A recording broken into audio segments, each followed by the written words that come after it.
Chancellor, Salome! Yes!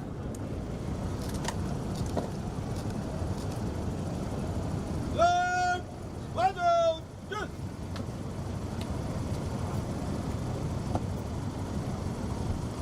विमान विभाग अवतरण के लिए आग्रह है। Left! One out! Yes! Sir. No.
Graduates are requested to stand and repeat the pledge after me. Please remain standing. It's the pledge that has taken its seat. Only then may you see. Please ensure that your mobile phones are either turned off or set aside at home the entire duration of the session. This is a solemn occasion. We request that you maintain decorum and refrain from respect of the meeting. Photography inside the hall is prohibited. The university has permission of photographer, as you can see, and the photographs taken will be made available to Google Drive. We approach the stage to receive your certificate. Please face the audience and pose for a photograph. And remain in the hall until the session concludes. Your parents,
చిరునవ్వులో సిరులు దొరలించు మా తల్లి, మా తెలుగు తల్లికి మల్లె పూదండ, మా కన్న తల్లికి మంగళారతులు. గలగల గోదారి తల్లిపోతుంటేను, బిరబిరా కృష్ణమ్మ పరుగులెడుతుంటేను, బంగారు పంటలే పండుతాయి, మురిపాల ముత్యాలు దొరలుతాయి. మా తెలుగు తల్లికి మల్లె పూదండ, మా కన్న తల్లికి మంగళారతులు.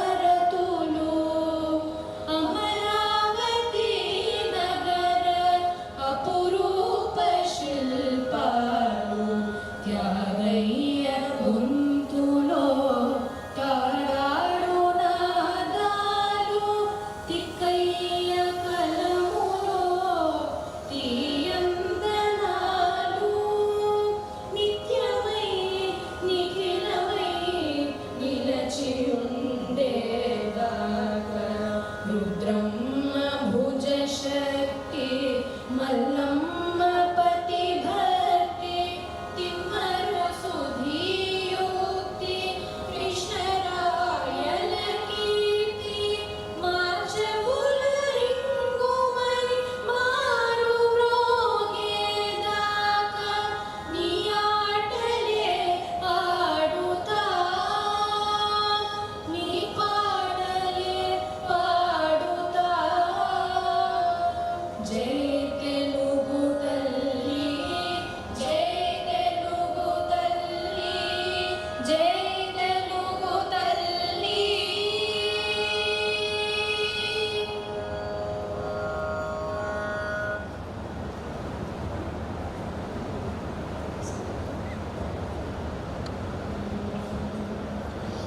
നീരാരും കടലൊടുത്ത നിലമടந்த കെടിലൊഴുകും,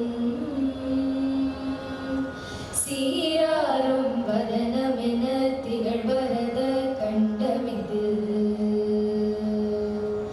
തെക്കണമും അത് സിറந்த ദ്രാവിഡനൽ തിരുനാടും,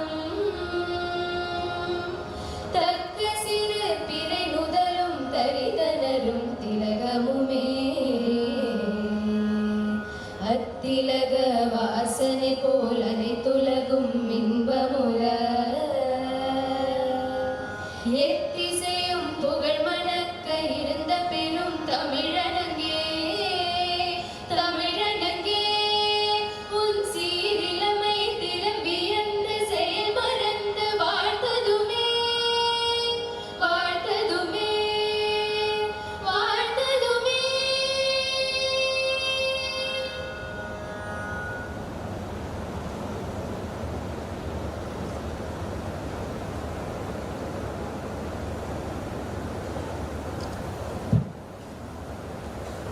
I take the pleasure of inviting Professor S.V. Kodareddy, Vice Chancellor, to welcome the gathering and introduce the guest of honor and the chief guest.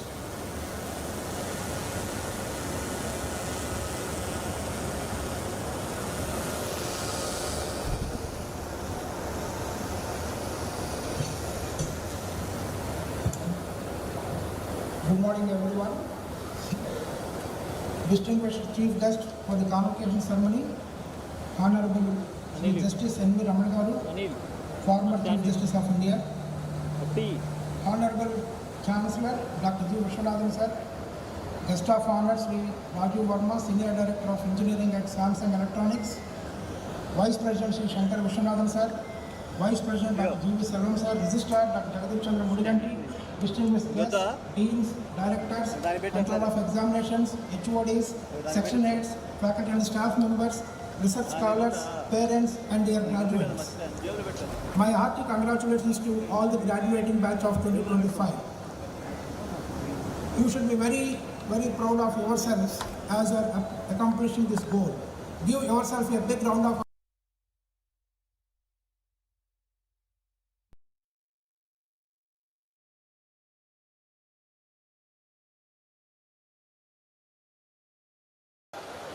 To make this occasion even more memorable and special, we have with us an eminent personality, today's Chief Guest, Honorable Sri Justice N.V. Ramana, the former Chief Justice of India.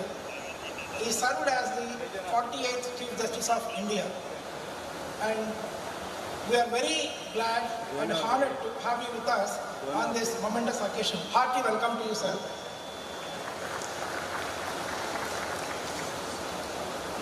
We are privileged to have with us our beloved Honorable Chancellor, Dr. G. Vishwanathan, sir.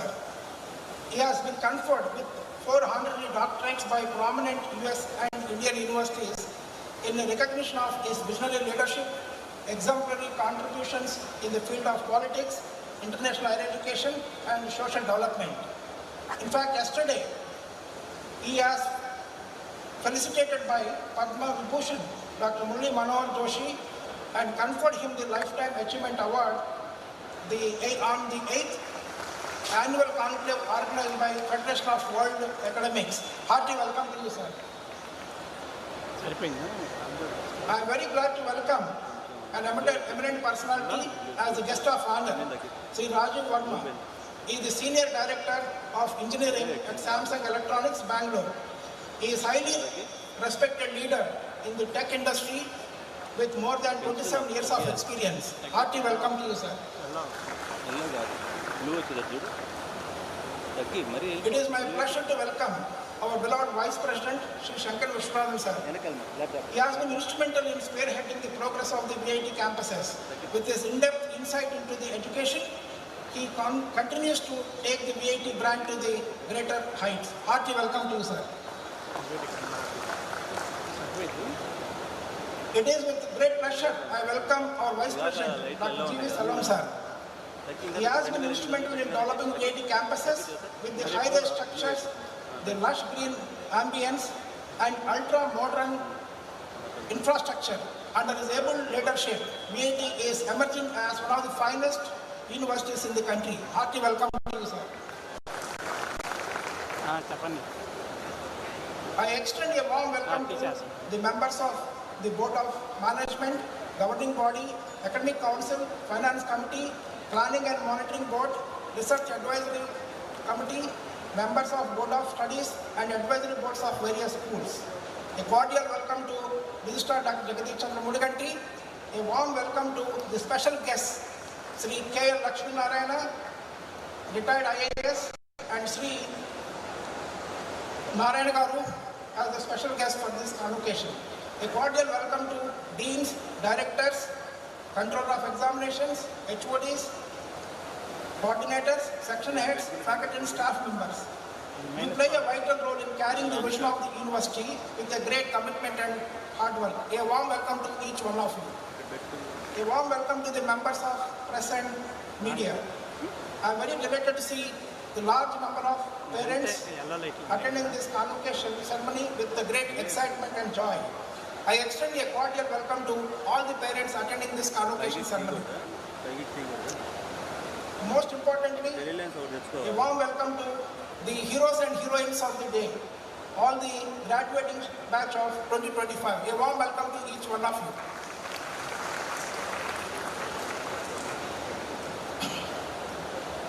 Now, I am very happy to present the statistics of the graduates. Total number of graduates 3,117, of which UG students 2,852 and PG students 151 and PhD scholars 114.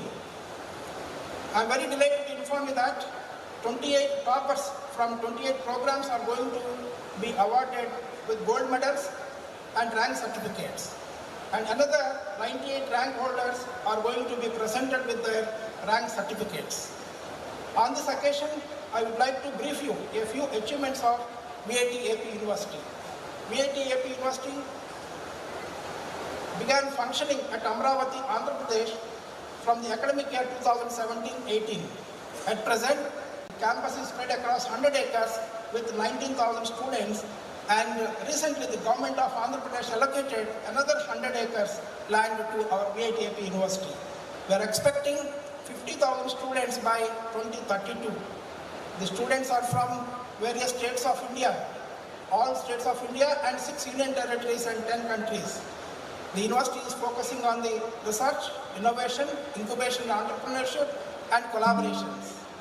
Our faculty members, research scholars and students are publishing papers in Scopus Research journals. I am very happy to inform you that we have published 4,837 research papers in Scopus Research journals with an H index of 64.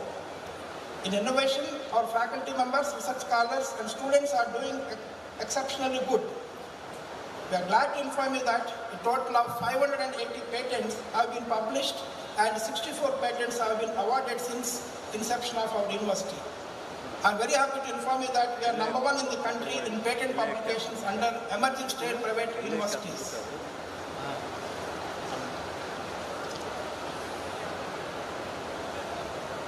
The STARS, the support the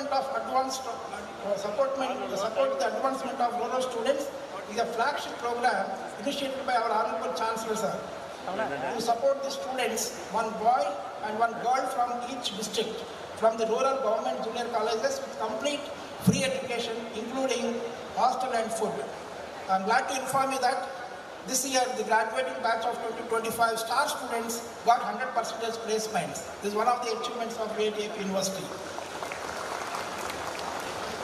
On this occasion, I am very delighted to inform you that VIT-AP University ranked number 1 under emerging state private universities in India in the Outlook rankings 2022, 2023 and 2024. 3 consecutive years we are number 1 in the country under emerging state private universities. After all these rankings, now we are focusing on the NAC accreditation. My dear graduates, I wish you goodness, well-being and success in your career. I am confident that you will earn laurels to yourselves as well as to your alma mater. Once again, ladies and gentlemen, I extend a very warm and cordial welcome to each one of you. Thank you.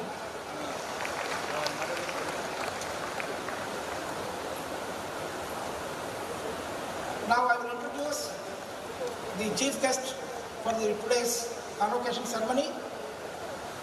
Honorable Sri Justice N.V. Ramana garu completed Bachelor of Science and Bachelor of Law and enrolled as advocate on 10th February 1983.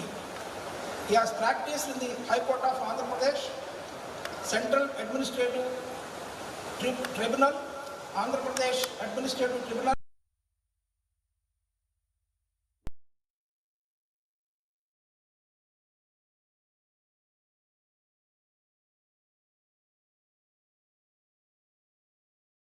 General of Andhra Pradesh, and elevated as a permanent judge of High Court of Andhra Pradesh from 27 June to 2000.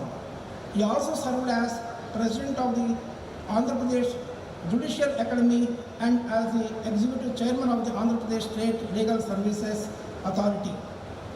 On 10th March 2013, he assumed the charge as the Acting Chief Justice of High Court of Andhra Pradesh, served until 20 May 2013. On 2nd September 2013, he was appointed as the Chief Justice of High Court, Delhi, and served until 16th February 2014.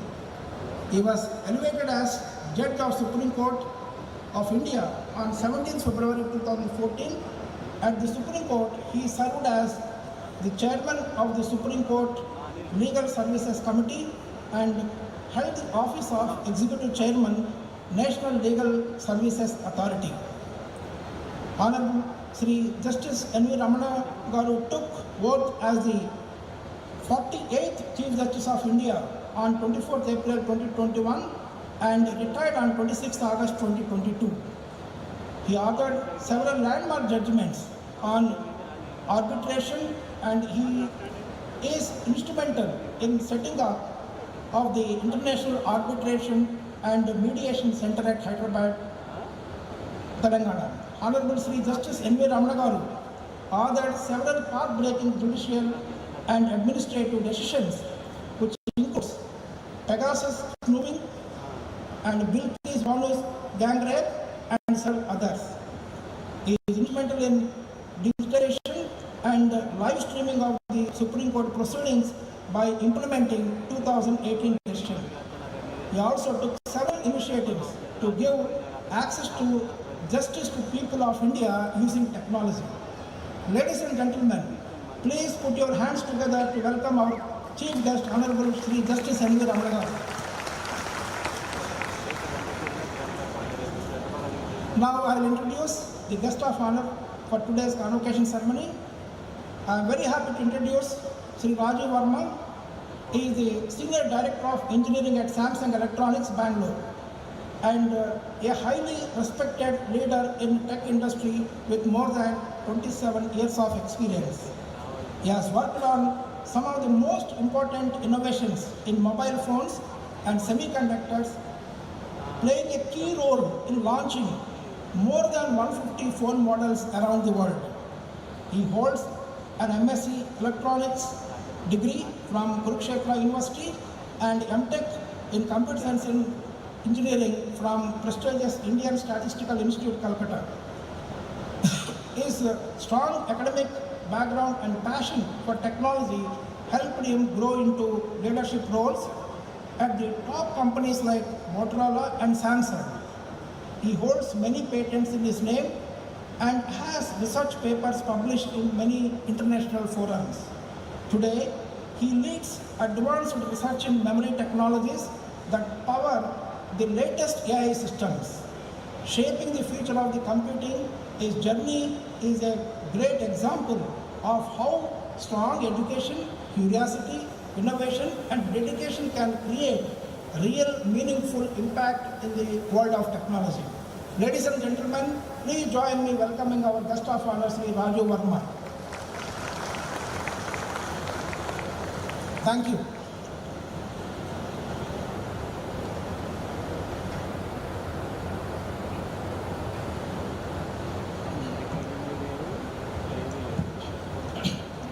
Honorable Chancellor, may I have the privilege to request you, sir, to deliver the presidential address and declare the convocation open.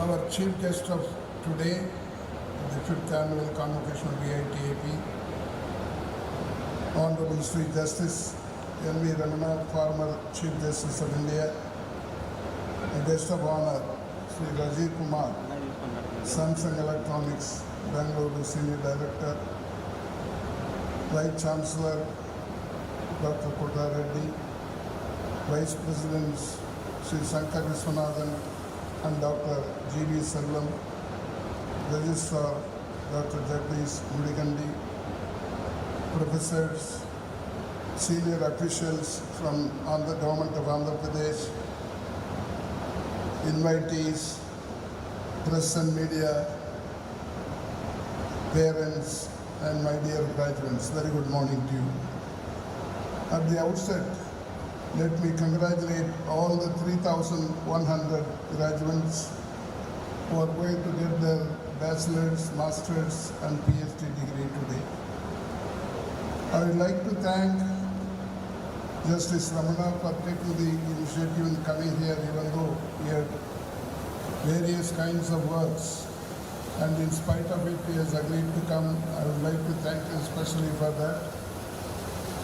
And I always thank the Honorable Chief Minister, Sri Chandrababu Naidu Garu, for the location of this university in Amaravati. When he was sitting as Chief Minister in Hyderabad, he called me and said VIT should come to Amaravati, and that's how we are here. Now we are in the 8th year. He always tells me that both in quantity and quality VIT should lead, and we are moving towards it. Now we have 19,000 students from 34 states and union territories of India, and also from 9 countries of the world, I assure the Chief Minister that we will go up, get more students from other countries and other states to this part of the country. Education is very important for an individual, for a family, for a society, for a state and a country. If you go up in education, the per capita income will go up, the productivity will go up, the GDP will go up, and poverty will come down. Today, you have found an advertisement by government of Kerala that they have come out of extreme poverty in 2025. We should congratulate them being the first state in India to come out of poverty. According to Niti Aayog, in 2023, Kerala had 0.5% of poverty. All other southern states are less than 5 or 6%. The maximum poverty is in Bihar at 33%, and other states like UP, Rajasthan, etc. are between 20 and 33. So it means that they are all lagging behind in higher education. As I told you, we have experimented here how a poor family can come up with education. We have a scheme called STARS, Support the Advancement of Rural Students in VIT, which is implemented in Tamil Nadu, Andhra Pradesh and Madhya Pradesh, where we invite the toppers in each district come and join the university without entrance examination. They can choose the subject whatever they want, and they are given everything free. Tuition fees, boarding, lodging, and finally we get them a placement also. In that, so far in Vellore we have educated about 1,000, now here about 230 are studying. I have seen that the family, most of them poor families who study in government schools, the income of the father is about 5,000 to 10,000 rupees a month. When this boy or girl completes the study and joins a company, the income is 10 times to 20 times that of the father. That's what the education can do. It is true as well as states and countries are also. Once we were ahead of China. In 1990, our per capita income was $50 more than China. They concentrated on education. Now their GER is 60%, whereas our GER is 28%. Because here the higher education is maintained only by parents, except some few percentage by governments. In all other countries, developing or developed countries, they spend more on education so that the poor and the middle class have the benefit of higher education. I request the union government as well as the state governments to take care of the education, higher education of poor and the middle class. In the southern states, is all about the GER is about more than 35%. Tamil Nadu is number 1 with 47% and Kerala is number 2 with 41%.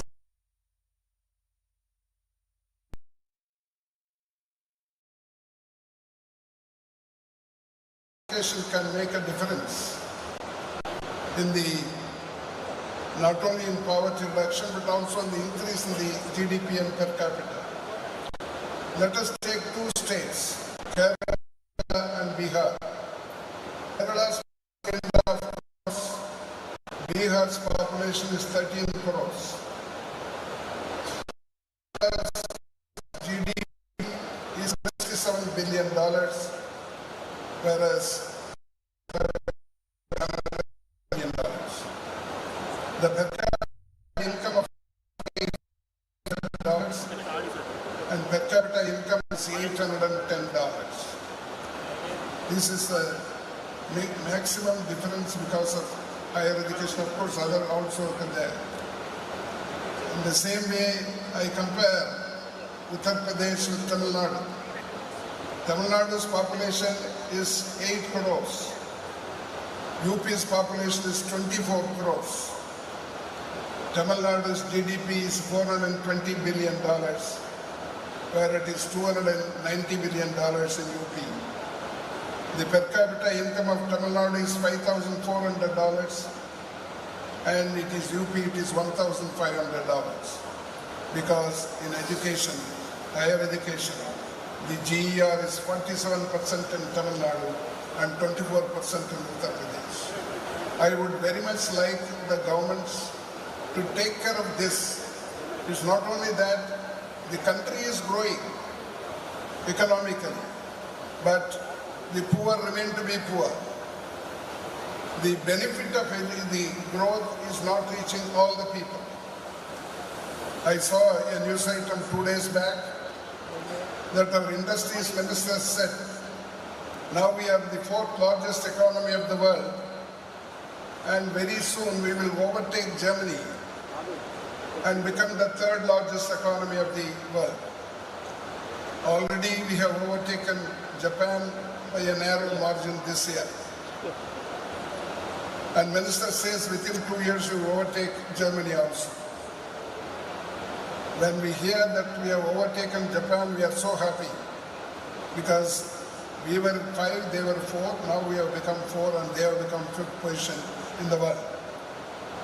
But it's not only the GDP, but per capita income is also considered, whether one nation is an advanced country or a developing country.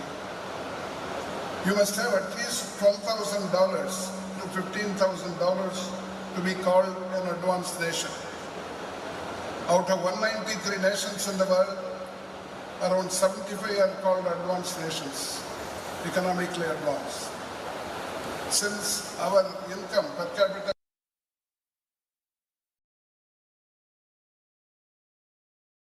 our income is $37,000.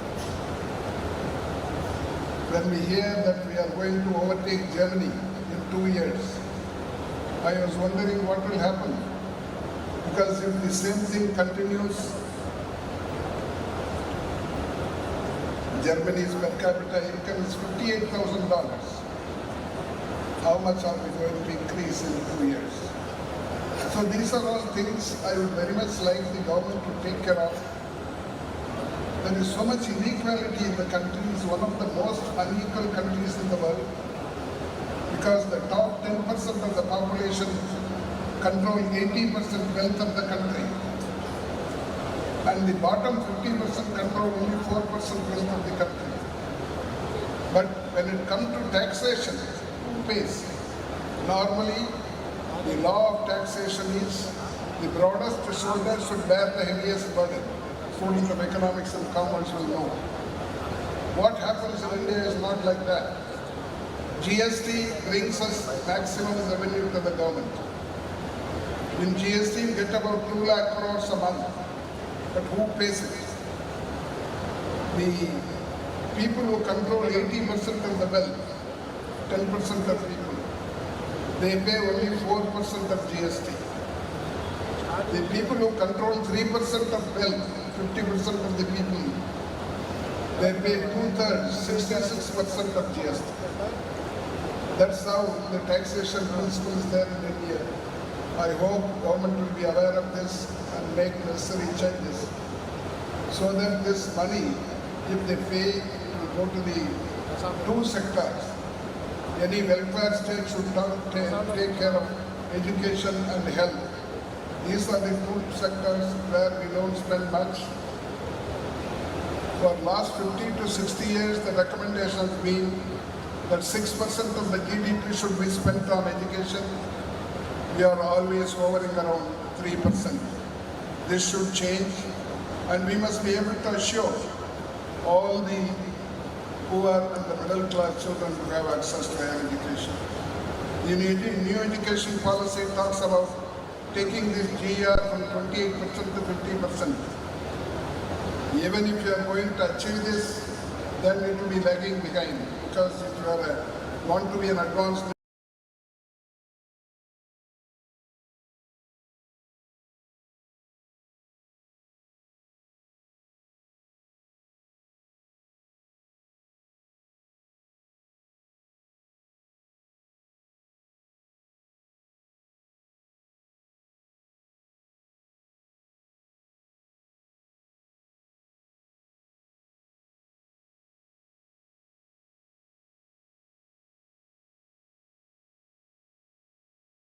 those students who have gone out of the country and working outside.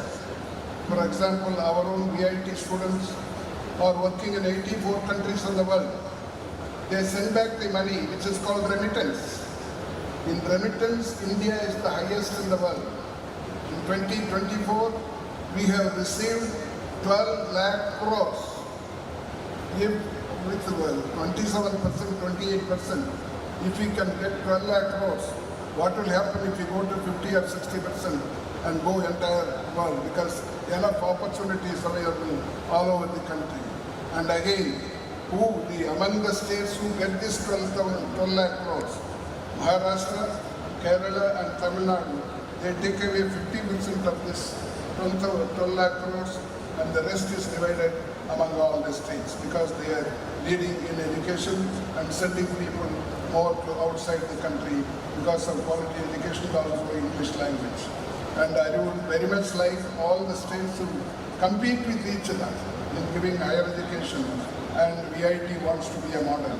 In fact, we have started one scheme in Vellore district. Originally it was called North Arcot district.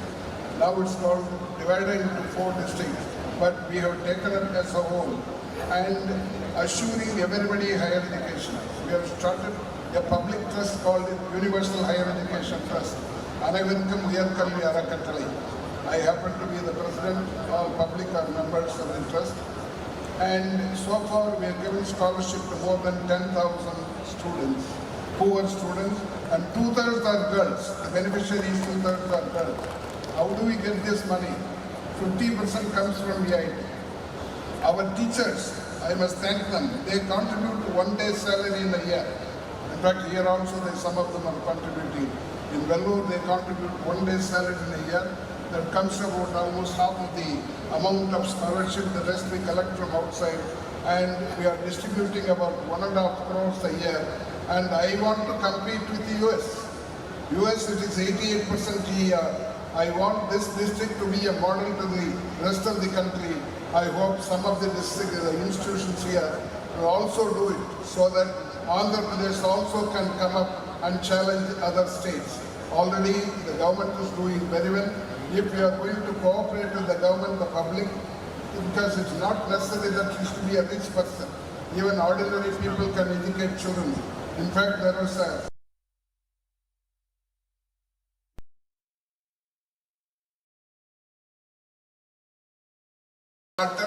Angu Yavinam Punyam Godi Angor Yadaiki Edutarivitan. Instead of building 1,000 chowdhuries, thousands of temples, it is better to educate one poor child. That's what the national poet Bharati said. I would very much like all of you to take interest in this.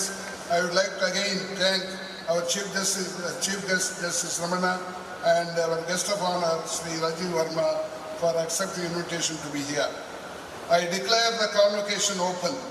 This convocation of VIT-AP University has been called to confer the PhD, M.Tech 5-year integrated, MSc, M.Tech, BSc, BBA, BCom Finance, BA LLB Honours, BBA LLB Honours, degrees awarded by VIT-AP University upon the graduates who have successfully passed the examinations held for the purpose and have been certified to be worthy of the same.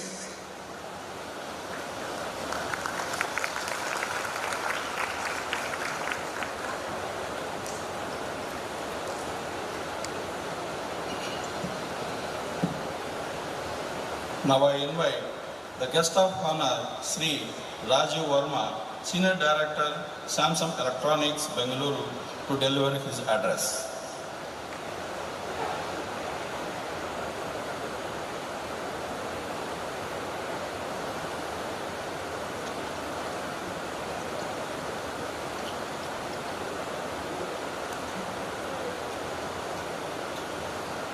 Good morning, everyone. Respected faculty, proud families, and most importantly, the graduating class of the wonderful institution. Many warm congratulations to all of you for achieving this major milestone.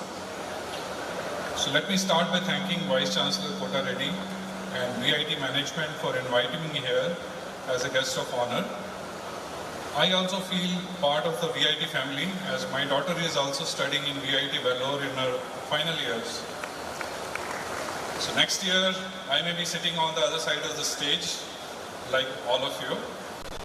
It is a real privilege to speak with all of you, a new generation of bright minds, starting your journey to build your lives and make the world a better place. So I still remember my own first day after completing my master's degree from ISI Calcutta. So I was about to join Motorola, the company which gave the world the first mobile phone. So I was so excited, dreaming about what kind of impact I will be able to make as a part of my new journey. Since then, I've spent 27 years in mobile phones and semiconductor industry, working on technologies, leading global teams, and helping to launch countless phone models around the world. So today I'm fortunate enough to lead the R&D at Samsung Semiconductor, where we focus on making the next generation of memory chips that powers the modern AI systems. So all of you have worked very hard to reach here, and really congratulate you for that.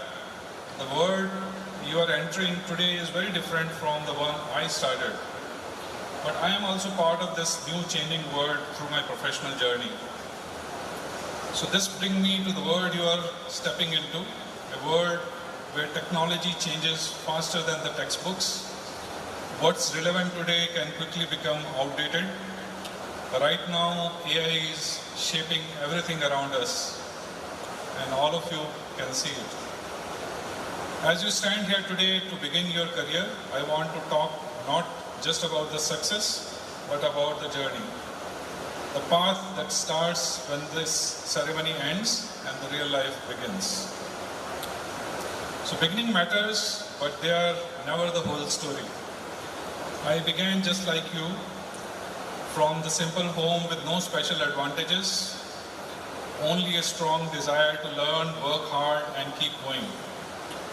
There were no shortcuts, but the beliefs changed everything for me. If I kept learning and kept moving forward, the world will eventually open for me.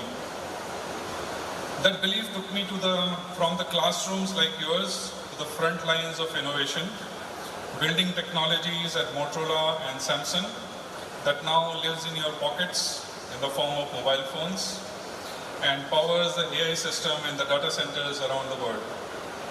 So let me share a few life lessons which I have learned during my professional journey.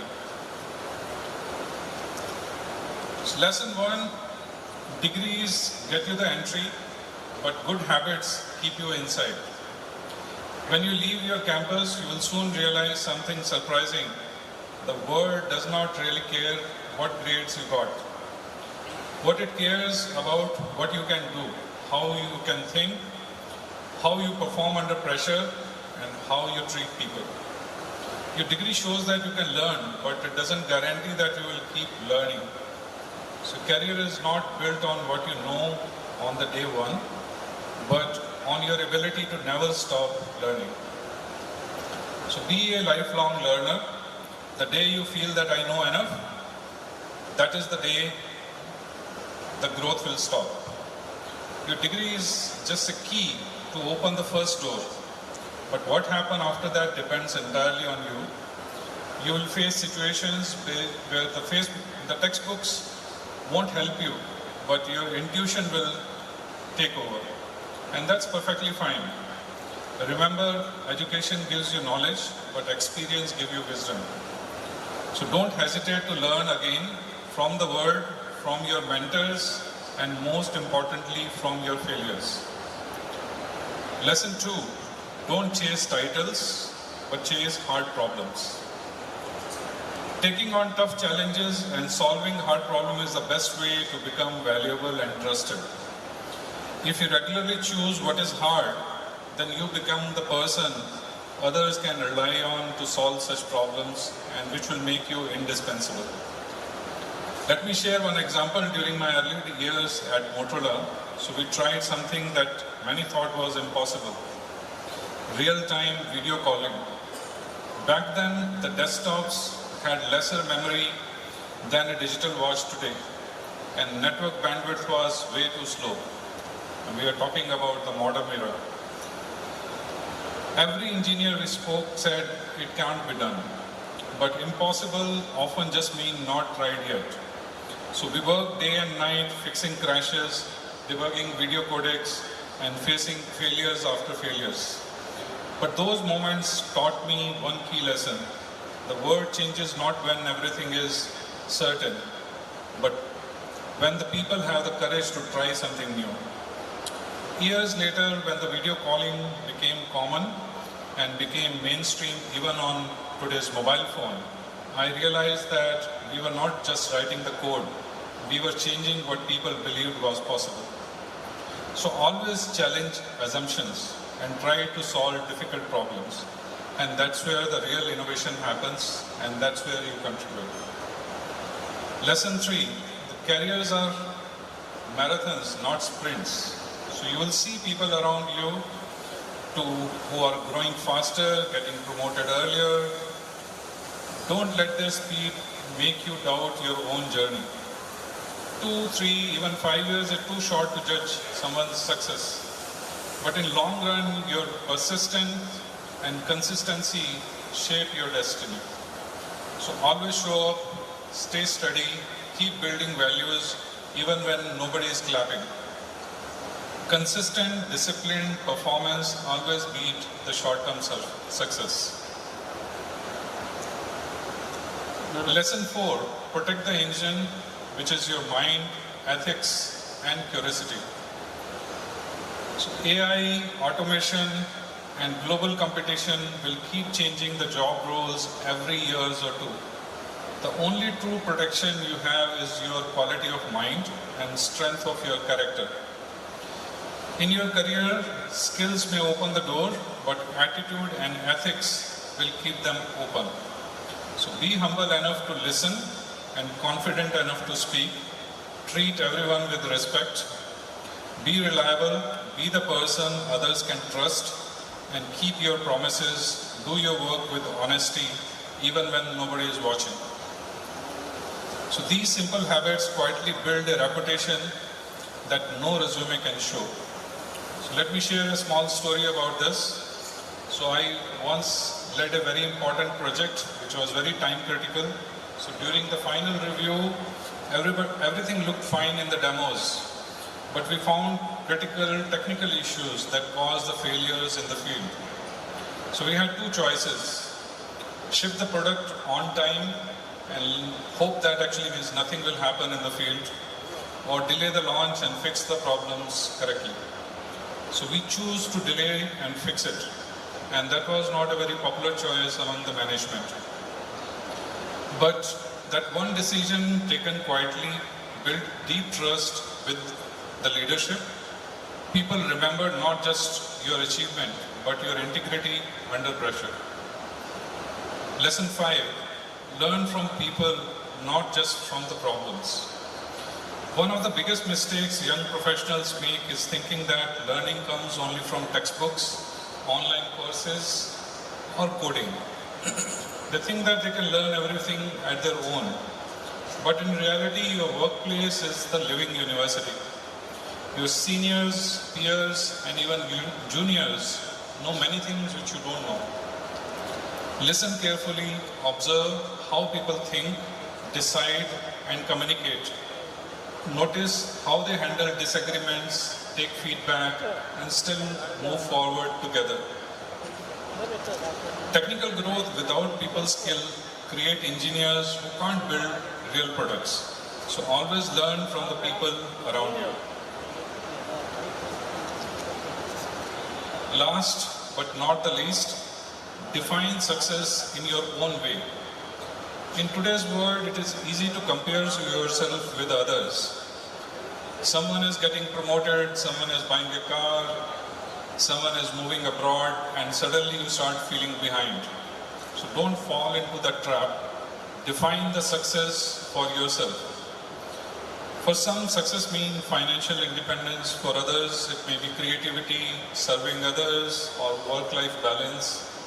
There is no single definition, and that's what makes it life beautiful. So you are not racing against anyone else. You are walking your own path. So trust your pace and focus on your journey. My closing thoughts.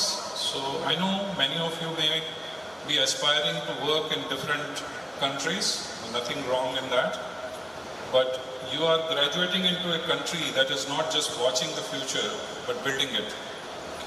India's next decade in AI, space, healthcare, mobility, finance, semiconductor, and infrastructure will be shaped by the engineers like you. It won't happen by luck, but it will happen through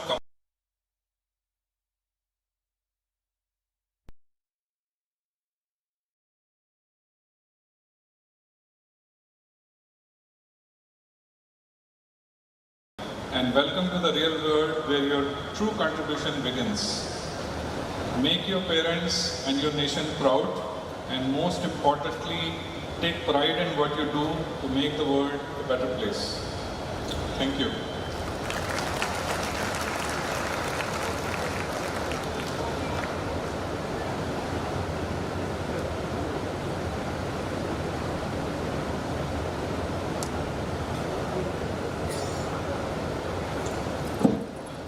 May I have the privilege to request our Chief Guest, Honorable Sri Justice N.V. Ramana, former Chief Justice of India, to deliver the Convocation address.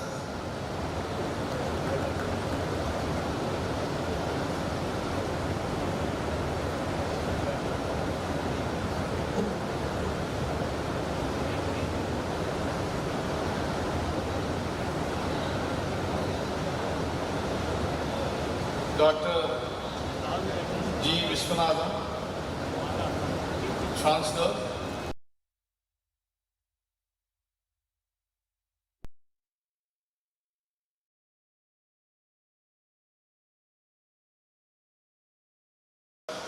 Mr. Rajiv Verma, Senior Director, Samsung Electronics, Mr. Shankar Vishwanath, Vice President, G.V. Selvam, Vice President, Dr. S.V. Kotareddy, Vice Chancellor, Dr. Jagadish Registrar, Dr. Madhusudan Rao, Dean Academics, my dear students, parents, well-wishers, teaching staff, media, Dr. K. Lakshmi Narayana, Senior IAS, who is an educationalist, ladies and gentlemen, and the partners of this Amaravati. I am very happy to be here today in participating in the 5th Convocation ceremony of VIT-AP University. A graduation ceremony is a culmination of years of hard work and academic effort. Today, we celebrate your potential and express gratitude to your families, friends and mentors. It is only through their consistent support and sacrifices that this day has become a reality. Amaravati, in many ways, represents ambitions of a new Andhra Pradesh. It is rooted in our history and heritage, yet it should hold the aspiration of being the city of the future.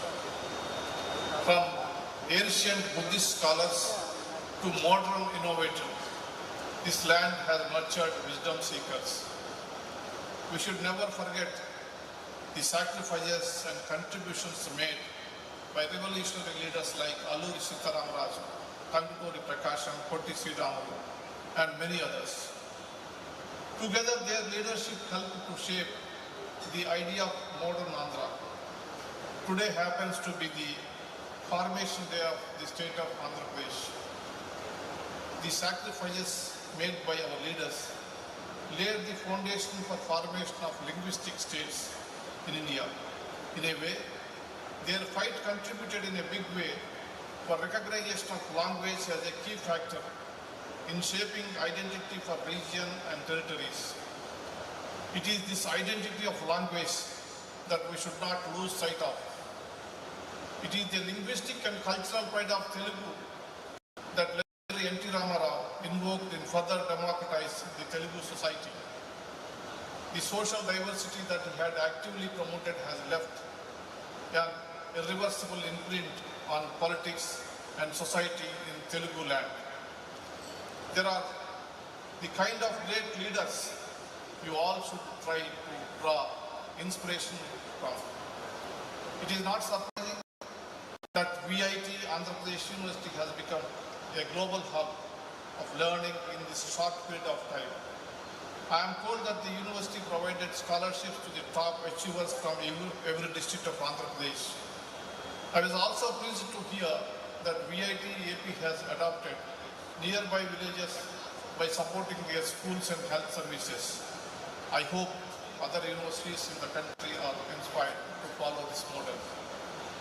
I must admit that being here in Amaravati always brings me a proud sense of nostalgia and pride.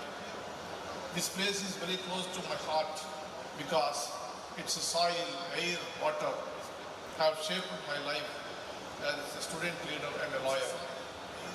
I completed my degree and intermediate from Amaravati College. Thereafter I studied law from Nagarjuna University. I spent much of my youth in and around of this area. In those days, we used to swim in Krishna River, go to Shiva temple in Amaravati and relish the local govas.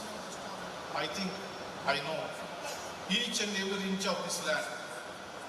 I still remember the emergency days when we used to have a secret meetings in the islands of the Krishna River. Truly, I learned my life lessons here, and I must admit that things which transpire on this soil affect me deeply, no matter where I am. I always continue to draw inspiration from Amaravati and its people. I must add here, the present day Amaravati owes its existence to the resilience of the farmers of this region. This city survives on the back of farmers' struggle. After sacrificing their land, they struggled immensely. Some even lost their lives and limb. Rarely the media or the politicians have ever spoken the truth of even the real credit as how the capital of Andhra Pradesh, Amaravati, survived and sustained. I must say, the farmers' protest here on the street of Amaravati was the biggest and longest farmers' protest after independence in southern India. They sustained the struggle for 5 years in spite of constant suffering. They stood their ground with patience, discipline and endurance. I salute the spirit of the farmers of Amaravati who courageously withstood the forces of government mechanism. I draw a lot of inspiration from the farmers' struggle. I also thank them for reposing their trust on the judicial system and the democratic process. These events in our history highlight the significance and realization of constitutional right to dissent peacefully. We must also remember contribution of the citizens and lawyers of this country for taking a momentum from streets to the courts. There are moments in a public life when the conviction towards your duty becomes painfully personal.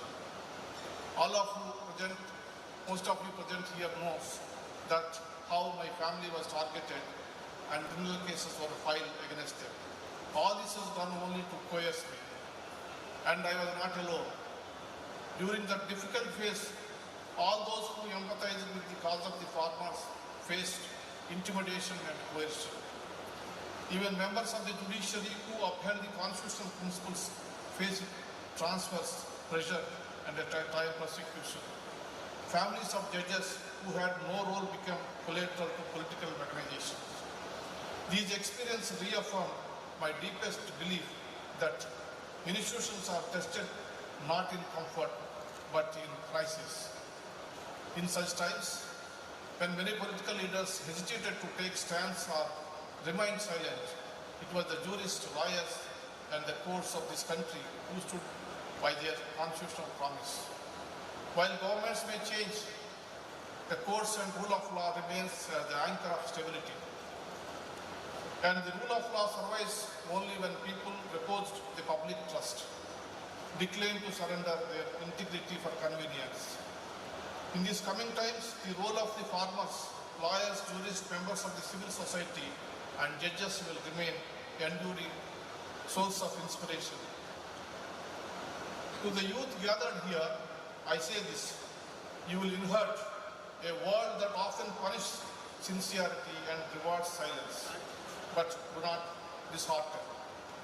The true power of a democracy does not lie with rulers, but in the moral stamina of its citizen. This is not a platform to go into the details. At an appropriate time and place, I will talk about the real story of Amaravati and about the people of their struggle. I get inspiration from Mahakavi Sri Sri, what he says in Telugu. ఏ దేశ చరిత్ర చూచినా ఏమున్నది గర్వకారణం, ఏ దేశ చరిత్ర చూచినా ఏమున్నది గర్వకారణం, పరజాతి చరిత్ర సమస్తం పరపీడన పరాయణత్వం. రణరంగం కాని చోటు భూస్థలమంతా వెతికిన దొరకదు, గతమంతా తెలిసిన రక్తమున కానుంటే కన్నీళ్లతో. ఇతిహాసపు చీకటి కోణం అట్టడుగున పడి కాన్పంచని కథలన్నీ కావాలి ఇప్పుడు, దాచేస్తే దాగని సత్యం.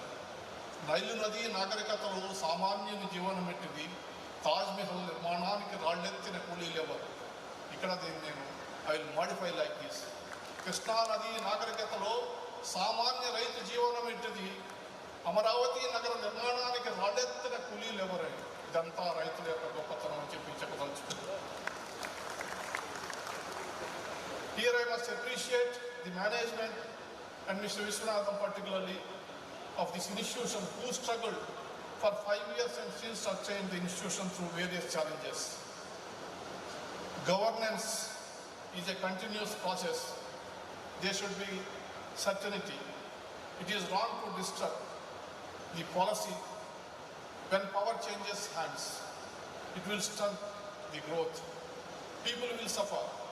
The trauma that Amaravati suffered is a living example of distorted vision and destructive policies. In one of the judgments rendered by me, I cautioned that bureaucratic setup cannot be used for raging revenge. Development happens only when rule of law prevails in the country. Many institutions like VIT have sustained through this difficult time. I thank them on behalf of the Telugu people for creating these institutions, which went on to benefit the entire region. I always encourage youngsters to be active in seeking the truth. Be alert about your rights and rights of those who cannot speak for themselves. Be an active part in politics and social movements. Otherwise, the country will be ruled by dishonest and self-centered rulers. The future is in your hands. A convocation address assumes great significance. It is expected to be the final words of guidance before you leave the sheltered world of this university campus. The real world is filled with extraordinary possibilities and equally extraordinary uncertainties and challenges. Real education for the real world is about inculcating moral ethics and making men and women of character. It is about inspiring students to think, how can I make the world a better place? Therefore, it is the patronage and role of the universities to involve the students in real-time projects to make them aware of the constraints and practicalities of the real world. Even when you are abroad in the IT job or a corporate position in a global company, it does not absolve you from your civic responsibilities. You are still bound to the challenges and hopes of your country. Therefore, don't be solely driven by the economic matrix or numbers. Stay informed about social realities around you and wide inequalities that affects our country. We need informed, tech-savvy and socially aware citizens. In today's information age, getting meaningful information has become a challenge. Twisted news, partisan sycophantic media not only affect the health of democracy but also affects the youth's power in perceiving the truth. We are surrounded by the constant noise, endless notifications, opinions, updates, and reels. There is no scarcity of information or content.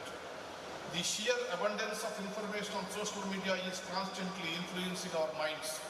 So, to get the correct information, we must filter through large amount of content that is constantly being dumped on us. In the effort to create a free online space, we have accepted everything that comes with it.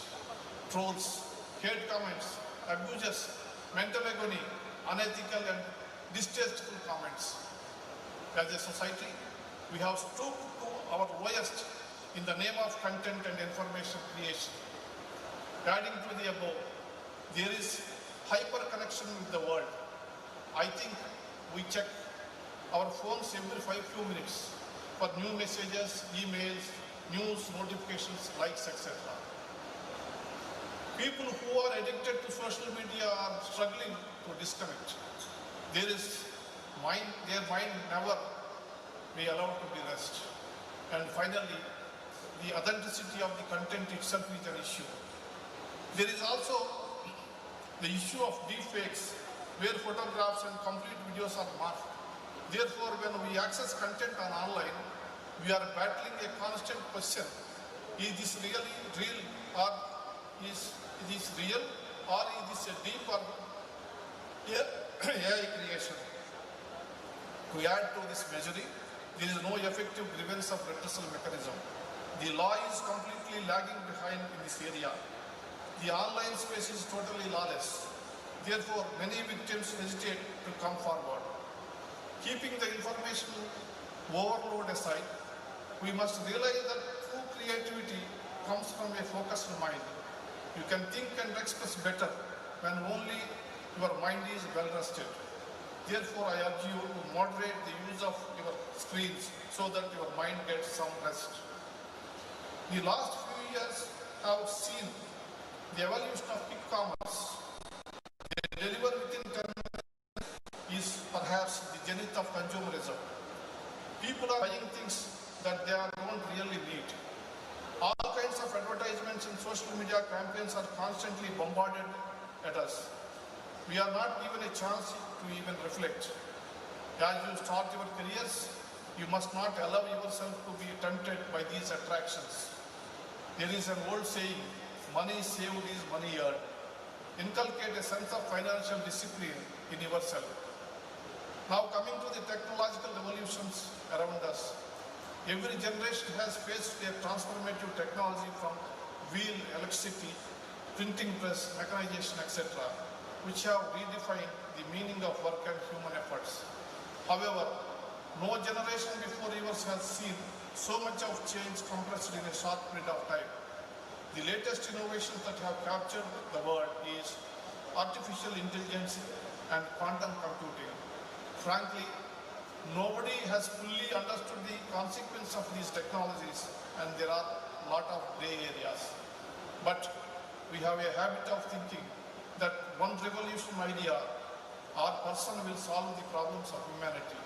However, history has shown us that it is rarely so.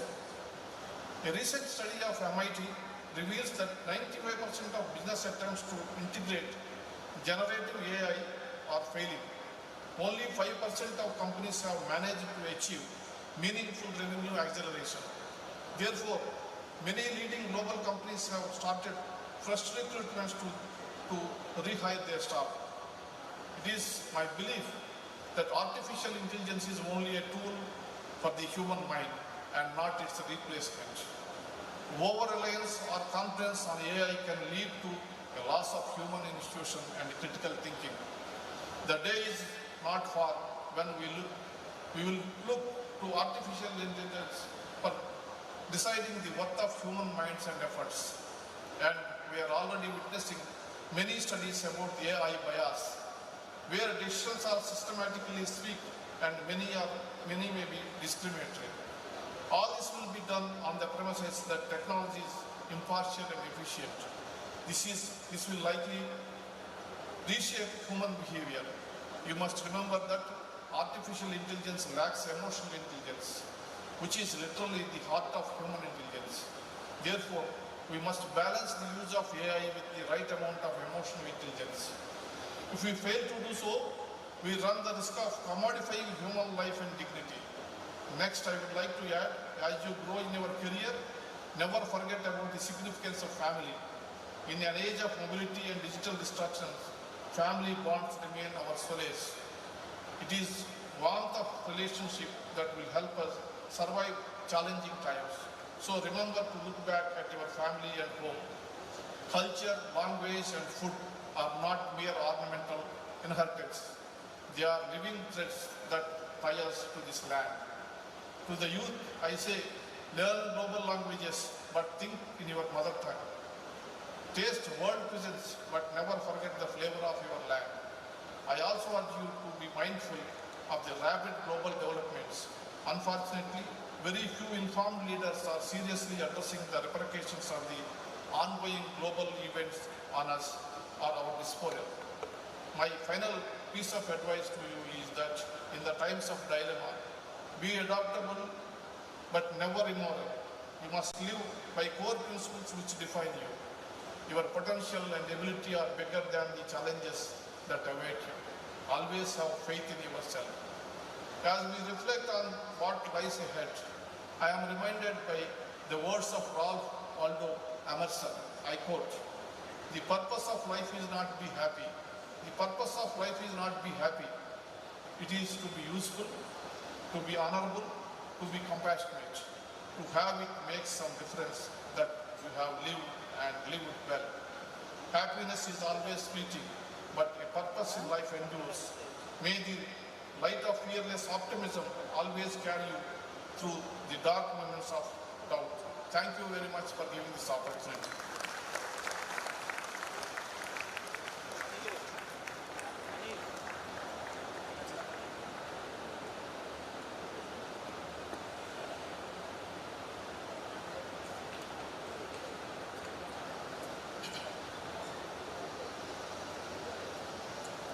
I request Honorable Chancellor to honor the Chief Guest.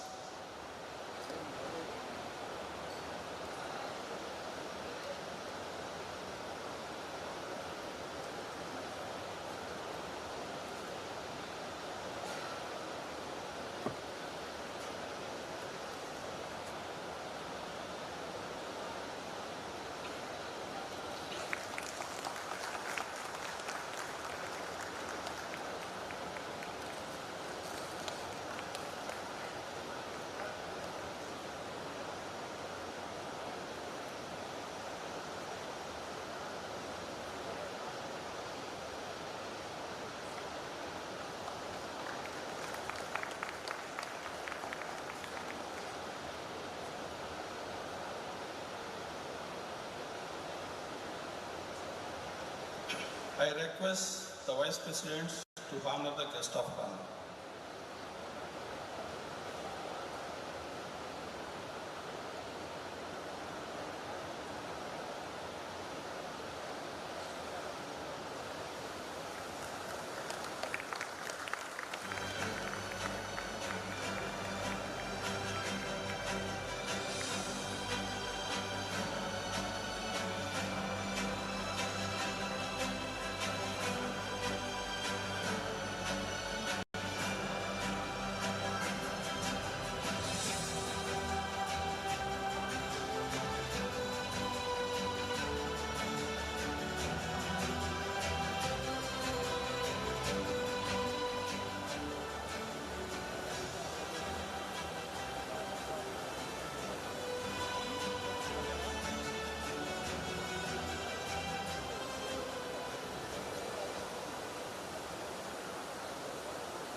Let the research candidate be now presented with the degrees.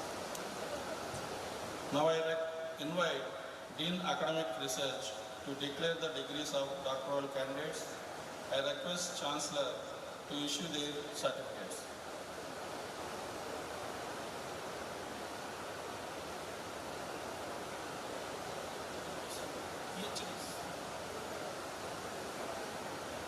All PhD graduates should rise.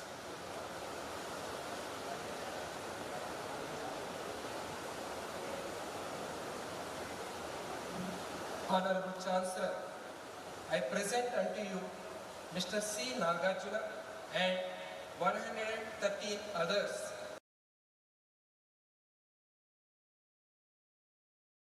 duly certified by the university after the examination and have qualified to receive the said degree.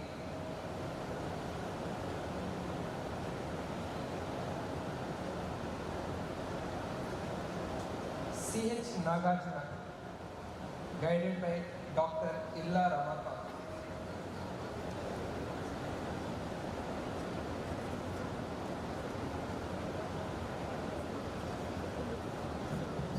All graduates should line up onto the dais.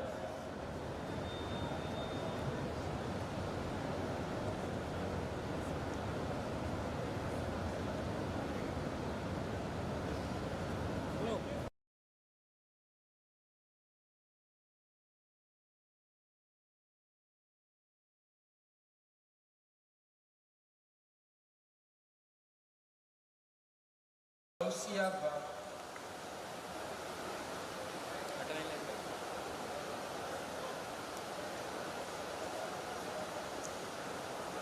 Gausia Banu, guided by Dr. Manmadrao Banki.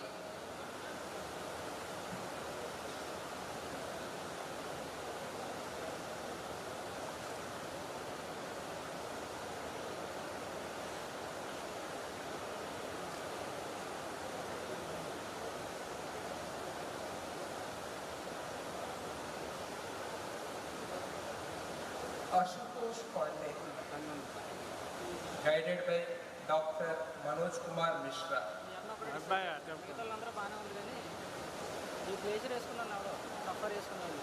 Snehalata Jeena, guided by Dr. Manoj Kumar Mishra.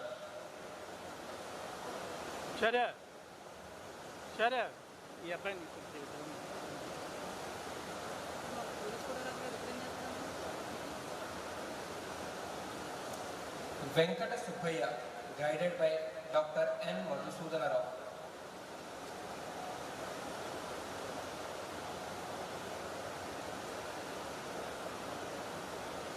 Anju Babu, guided by Dr. Madhusudana Rao.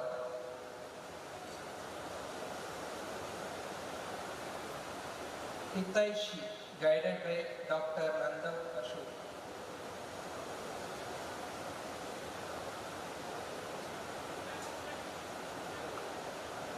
Vikas Kumar Sinha, guided by Dr. Prashant Moroju. Kashmita Devi, guided by Dr. Prashant Moroju.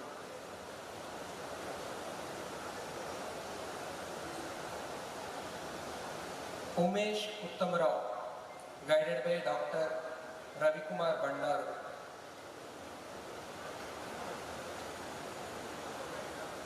Bala Anasuya, guided by Dr. S. Srinivas.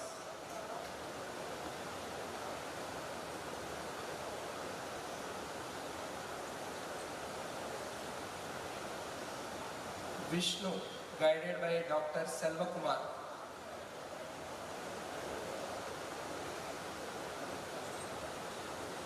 Subham Singh, guided by Dr. Shalini.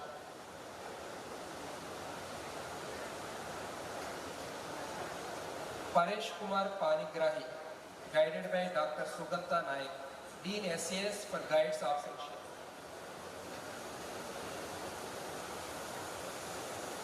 Sudipta Priyadarshini, guided by Dr. Suganta Naik.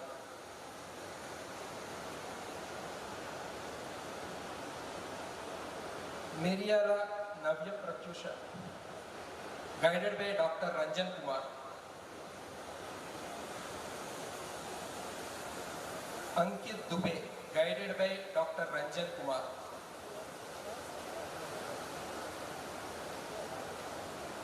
Chundur Madhurya, guided by Dr. Ajit Jubulsar.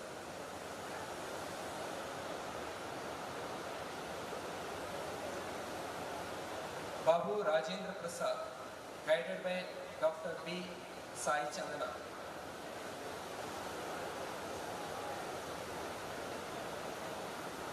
Gabbireddy Kirti, guided by Dr. Deepsika Mishra.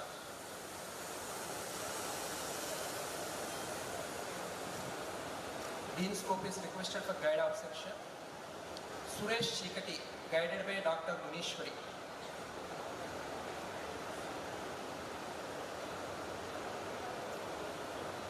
Simhadri Chinagopi, guided by Dr. Harikishan Kondaviti.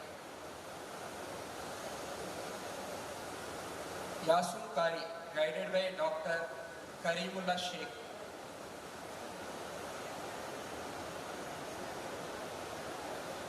Santosh Kumar Medisetti, guided by Dr. Kari Ganesh Reddy.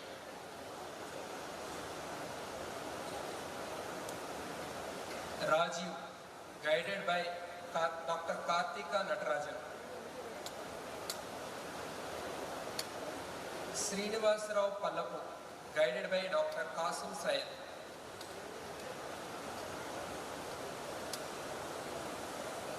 Mallikarjuna Mallu, guided by Dr. Qasim Syed.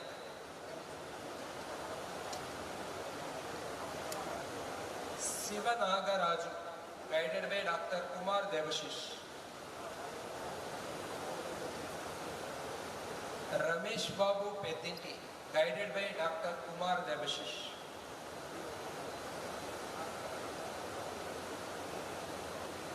Vatturi Manisha, guided by Dr. Kupuswamy.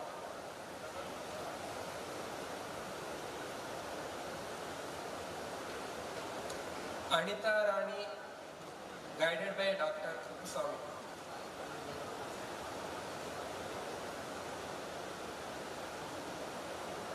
Naga Priyanka, guided by Dr. Nandakumar R.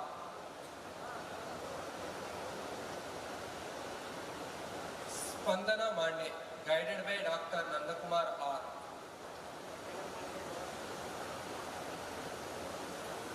Tirumalasetta Sailaja, guided by Dr. Rija.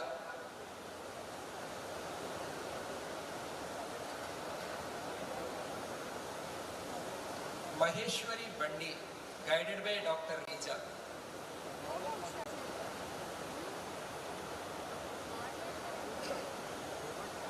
Moshe Dayan, guided by Dr. S. Gopi Krishna.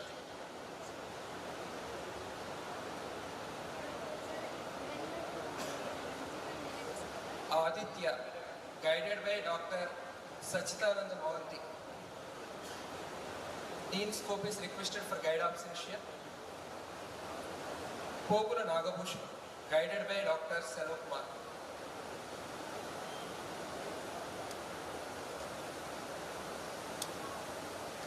Sunil Kumar Ketineni, guided by Dr. Sheila Jayachandran.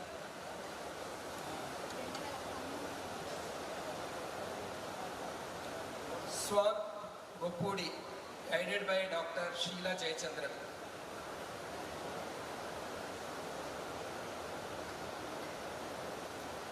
Dhulipala Ramya Krishna, guided by Dr. Sim Chakravarti.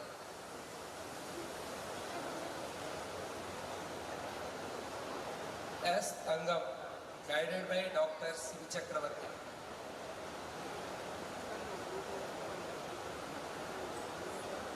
Fani Krishna, guided by Dr. Soumyaranjan Sahu.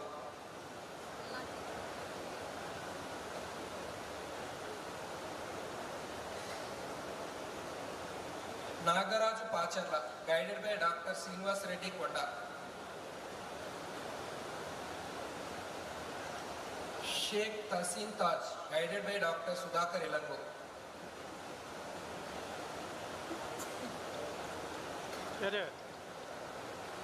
Pulipati Nagaraju, guided by Dr. Arindam De.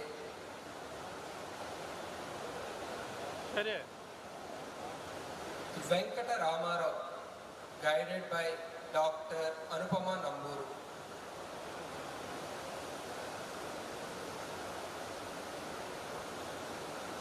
Unnam Ashalata, guided by Dr. Anupama Namburu.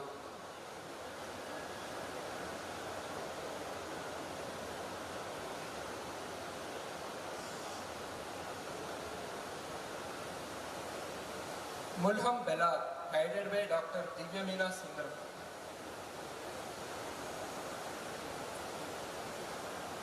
Abdul Majid Moharam, guided by Dr. Divyamina Sundaram.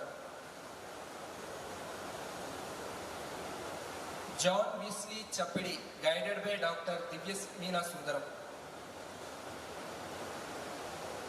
Mohan Arava, guided by Dr. Divyamina Sundaram. She guided 4 candidates. Dean Scope is requested for guides absentia. Ravi Kumar Atota, guided by Dr. Sumati.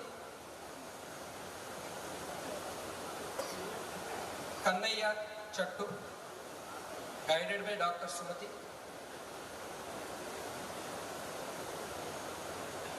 Lalita Manasa Chandrapati, guided by Dr. Koteshwaram. Thank you, sir. Thank you, sir. I request Chief Guest to give away the award.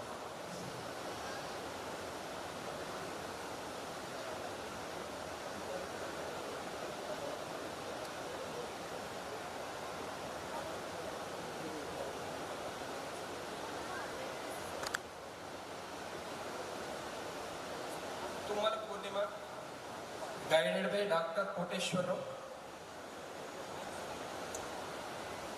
Jalaya Saikam, guided by Dr. Koteshwaram. Desham Vamshi, guided by Dr. Pradeep. Musaboina Sirisha, guided by Dr. Sudha.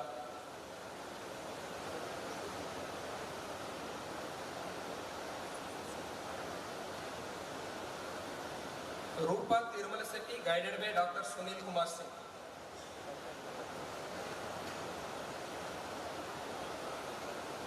Avadesh Dikshit, guided by Dr. Sunil Kumar Singh. Appalaraju Grandi, guided by Dr. Sunil Kumar Singh. Request Dean Scope for guides absentia.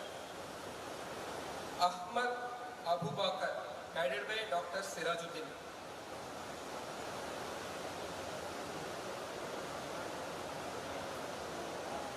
Josna Devi, guided by Dr. Gaurav.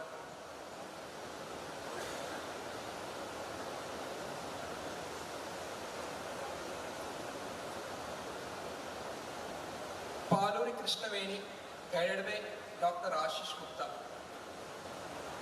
Request Dean Sense for guides absentia. Paluri Krishnaveni, guided by Dr. Ashish Gupta.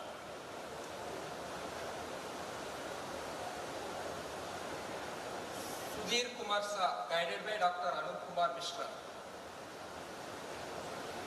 Winnie Elizabeth Philip, guided by Dr. Anup Kumar Mishra. Request Dean Sense for guides absentia. Sangam Sri Lakshmi, guided by Dr. Arun Sinha.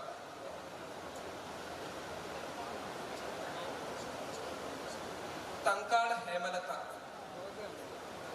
guided by Dr. Papaicha Roy.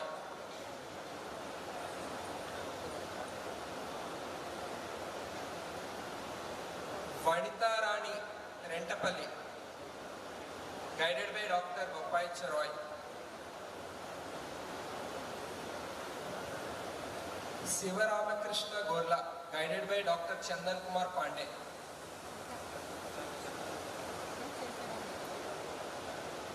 Anil Kumar Patakumni, guided by Dr. Chandra Kumar Pandey. Sravani Sravanam, guided by Dr. C.H. Deepak.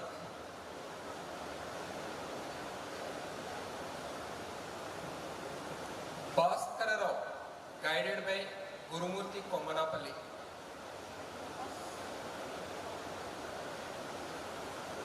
Patti Aruna, guided by Dr. Gurumurthy. Request Dean Sense for guides absentia. Shreya Shridas, guided by Dr. Jayendra. Kalluri Varalakshmi, guided by Dr. Jayendra.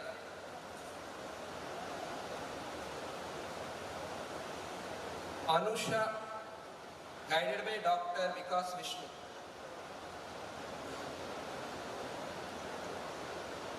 Venkata Swami, guided by Dr. Vikas Vishnu.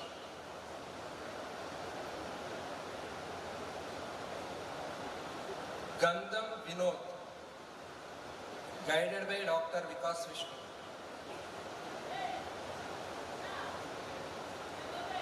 Ravindra Babu Vempati, guided by Dr. Lakhandev Sharma.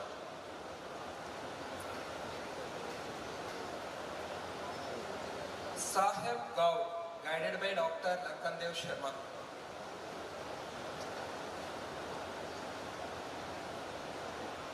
Sri Ramya, guided by Dr. M. Sucharitra.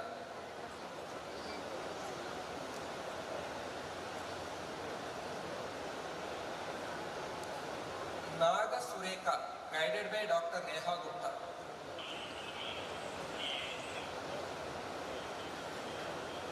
Srinu Babu, guided by Dr. Mutakki Venkata Rajashekar.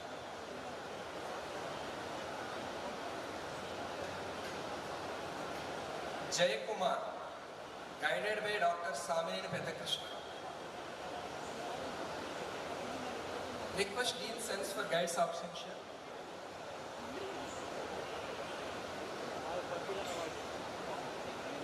Vadapalli Siddhartha, guided by Dr. Subhashish.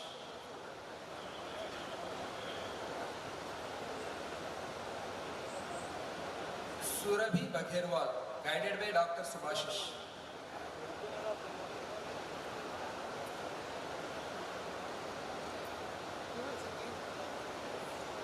Sheikh Ahmad Unisa, guided by Dr. Sudha Ellison.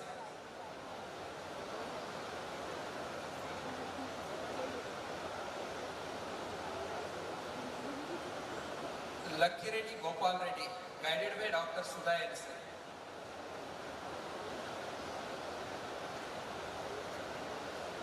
Sheikh Mullah Shabir, guided by Dr. Sumesh.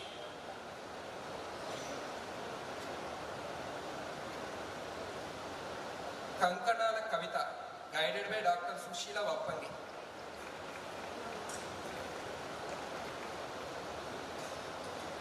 Chetan Kumar, guided by Dr. Suyog Jawar.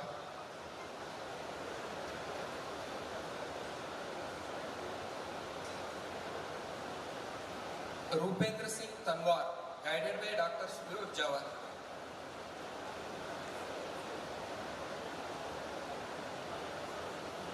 Harsha Vardhan, guided by Dr. Ambush Sharma.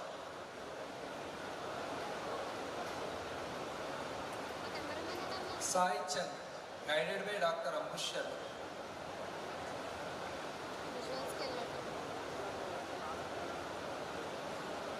Krishna Chaitanya, guided by Dr. Dilip Kumar Bhanti.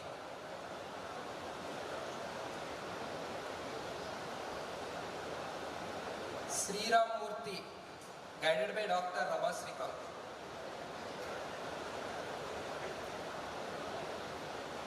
Siddhi Kali, guided by Dr. Rama Srikant.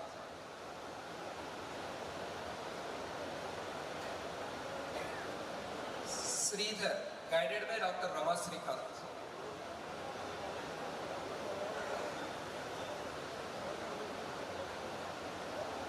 Krishna Satya, guided by Dr. Rama Srikant. He guided 4 scholars. Rajita, guided by Dr. Santosh Kumar Sahu.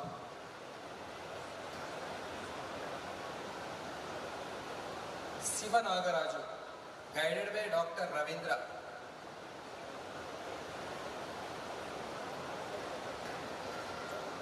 Prasanna Kumari, guided by Dr. Madhuspita Mohanty. Request Dean VSP for guides absentia. Divina Charita Jangam, guided by Dr. Sita Lakshmi. Anila. Vinay Kumar, guided by Dr. Raghavendra. Ram Kishore, guided by Dr. Raghavendra.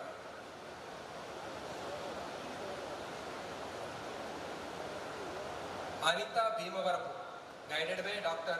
Gopalakrishna.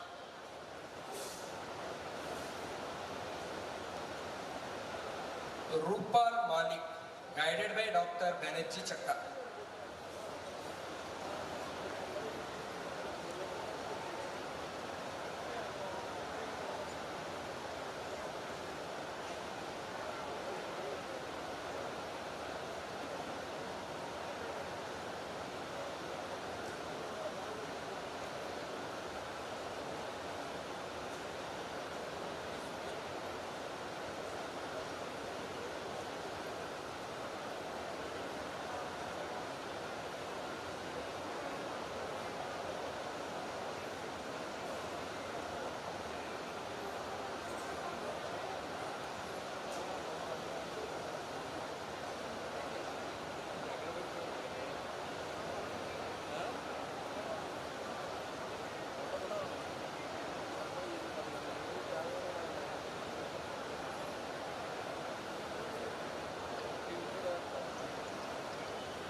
I now invite Dr. Jagdish Chandra Mudiganti, Registrar, to announce the gold medalists. I request the Chancellor to issue their certificates and the Chief Guest to present the medals to the candidates. Honorable Chancellor, I present unto you the list of gold medalists. B.Tech Computer Science and Engineering, Mr. Vanaparthi Bullisiva.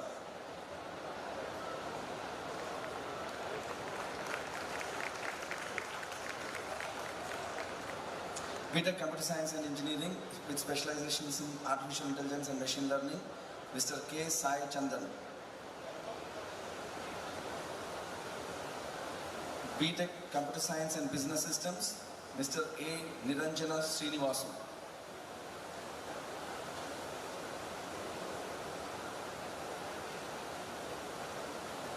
B.Tech CSC with specialization in blockchain, Ms. B. Situ Aishwarya.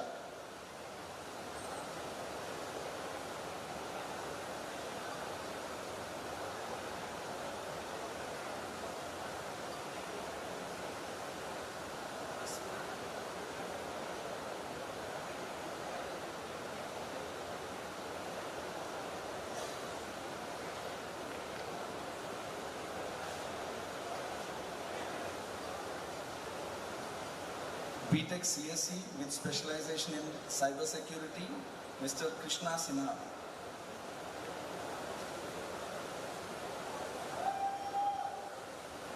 B.Tech CSC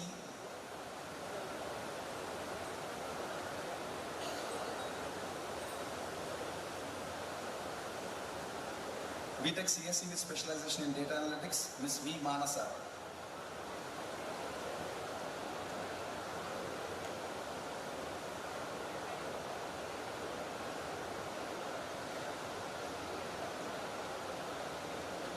B.Tech CSC with specialization in edge computing, Mr. U. Mahesh Srinivas.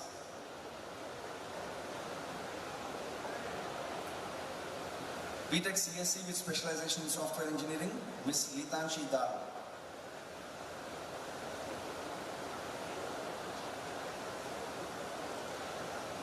MTech Integrated Software Engineering, Ms. Pallavi R. Iyer.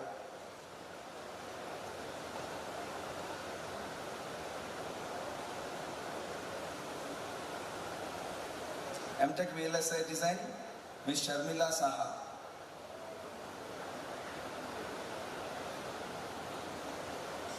BTech Electronics,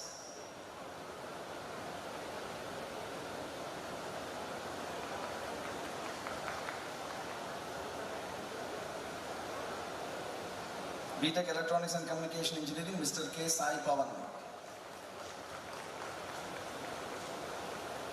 BTech ECE with specialization in electric vehicle technology, Mr. Kosuri Kedar.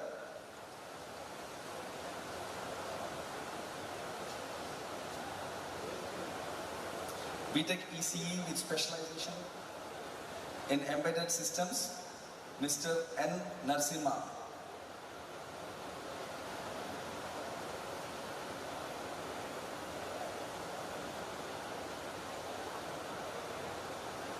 BTech ECE with specialization in image and video processing, Ms. Sneha Mohan.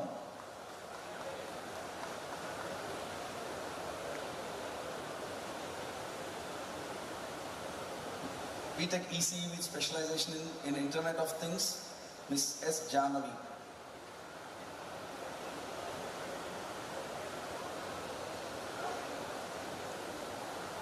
BTech ECE with specialization in VLSI, Mr. Durga Sai Arvind.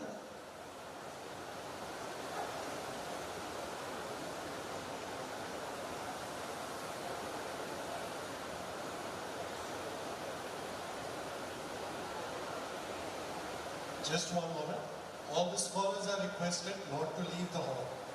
All the faculty members and scholars are requested not to leave the hall. Thank you. BTech Mechanical Engineering, Mr. Mangala Nandish.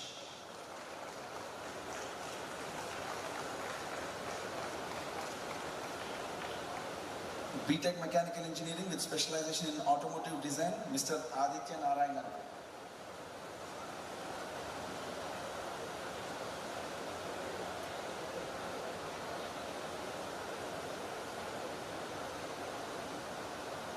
BTech Mechanical Engineering with specialization in robotics, Mr. Chennababu.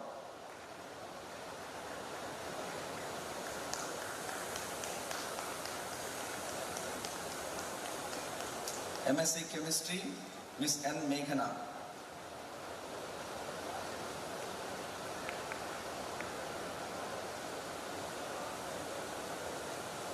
MSc Data Science, Mr. Kaustar Nath.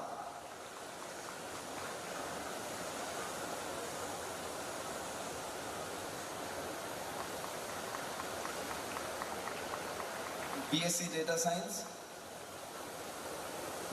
Mr. Saugat Krishna.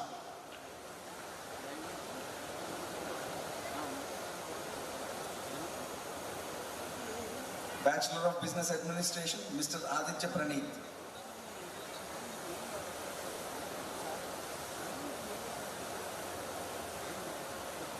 BA LLB Honors, Ms. P. Rashmita Rani Yadav.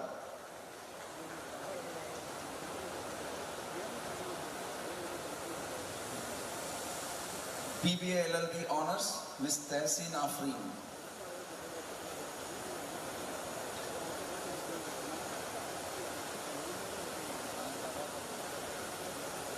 Bachelor of Arts, Ms. Gauri Nanda.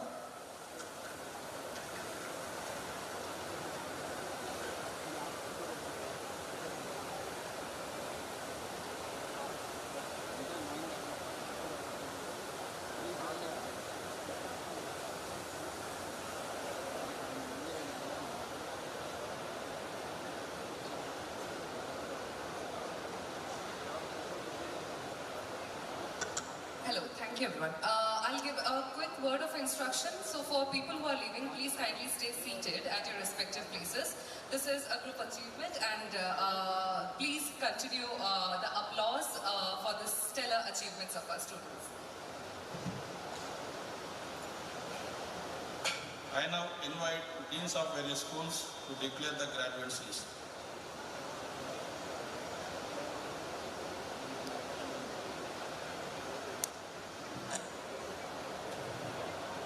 Honorable Chancellor, I present unto you Ms. Pallavi R. Iyer and 71 others for the award of Integrated MTech in Software Engineering, Mr. A. Niranjana Srinivasu and 103 others for the award of BTech Computer Science and Business Systems, Mr. V. Bulli Shiva and 950 others for the award of BTech Computer Science and Engineering, Mr. K. Sai Chandan and 1113 others for the award of BTech Computer Science and Engineering, Artificial Intelligence and Machine Learning, Ms. P. Sidhu Aishwarya and 8 others for the award of BTech Computer Science Engineering, Blockchain, Mr. Krishna Sinha and 97 others for the award of BTech Computer Science and Engineering, Cyber Security, Ms. V. Manasa and 186 others for the award of BTech Computer Science and Engineering, Data Analytics, Mr. U. Magesh Srinivas and 2 others for the award of BTech Computer Science and Engineering, Edge Computing, Mr. Varshit Yadav P and 1 other for the award of BTech Computer Science and Engineering, Networking and Security, Mr. D. Dhanush and 2 others for the award of BTech Computer Science and Engineering, Robotics, Ms. Lenita Dahl and 11 others for the award of BTech Computer Science and Engineering, Software Engineering. All these candidates have been duly certified by the university after examination and have qualified to receive the said degrees.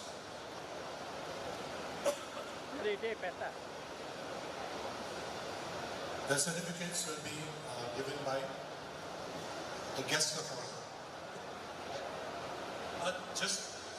I'm sorry.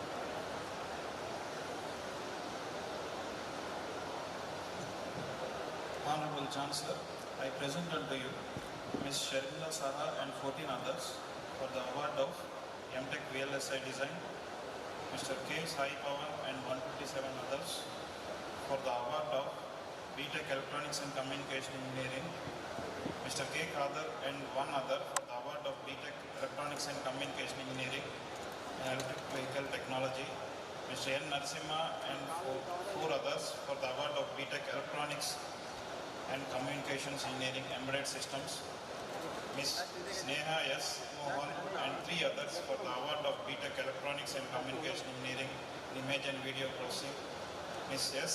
Jahnavi and 4 others for the award of BTech Electronics and Communication Engineering Internet of Things, Mr. S.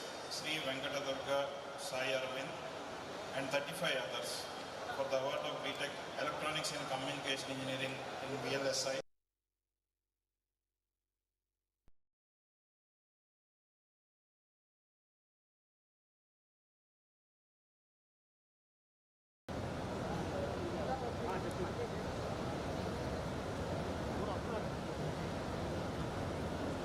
Honorable Chancellor, I present unto you Mr. M. Nandis and 19 others for the award of BT of Mechanical Engineering, Mr. Aditya Narayan S.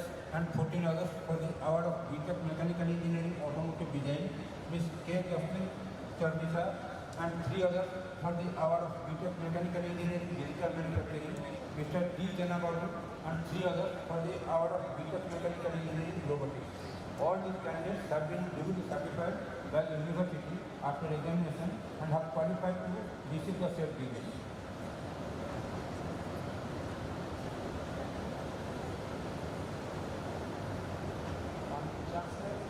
I present unto you Ms. N. Nagana and 5 others for the award of MSc Chemistry, Mr. Kunal Kausona and 57 others for the award of MSc Data Science, Mr. M.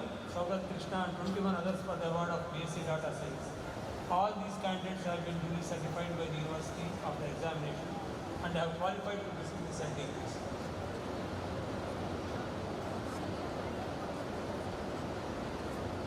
Honorable Chancellor, I present unto you Mr. G. Venkateshwar Sai Aditya Pranit and 76 others for the award of BBA. Mr. Harmit R. and 4 others for the award of BCom Finance. All these candidates have been duly certified by the university after examination and have qualified to receive the said degrees.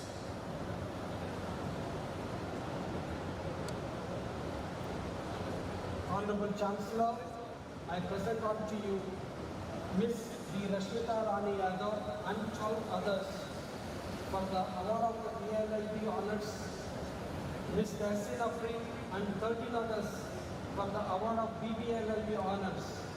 All these candidates have been duly certified by the university after examination and have qualified to receive the certificates.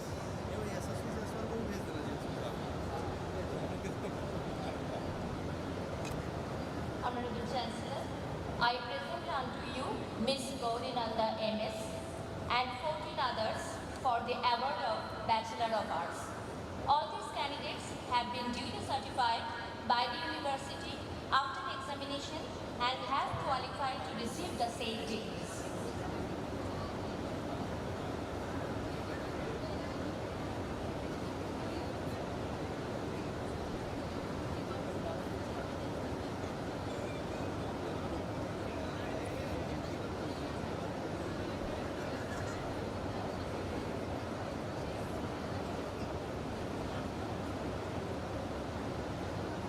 Honorable Chancellor, I present unto you Mr. Rajat Shubhram Datta and several others in absentia who have been duly qualified to receive their degrees in the various branches of engineering, technology, sciences, humanities, management and law of the university. Now I request guest of honor to present the degrees to rank holders and PG graduates.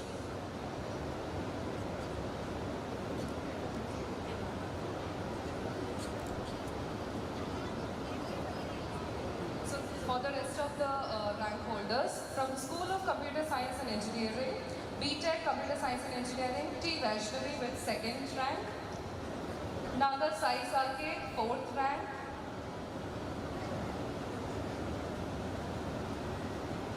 Venkat Chandra, 5th rank,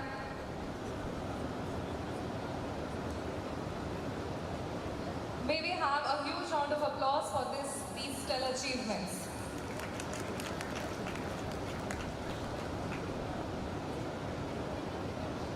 R. Abhiram, 6th rank.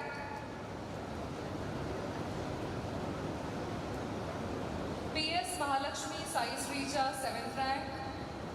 R. Yashwant, 8th rank.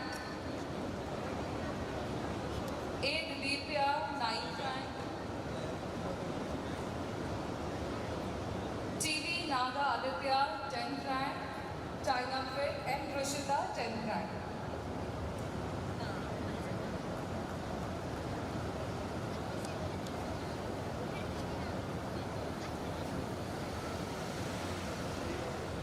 May we have a huge round of applause.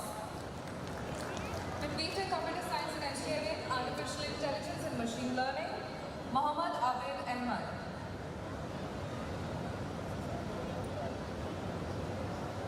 T. Jyotsna Devi.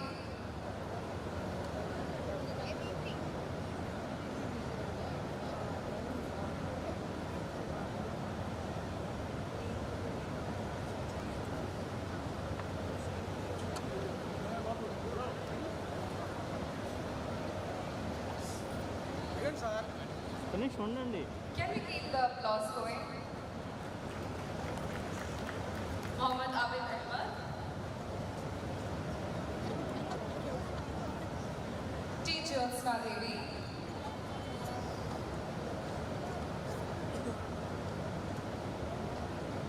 S. Preeti Dikshita.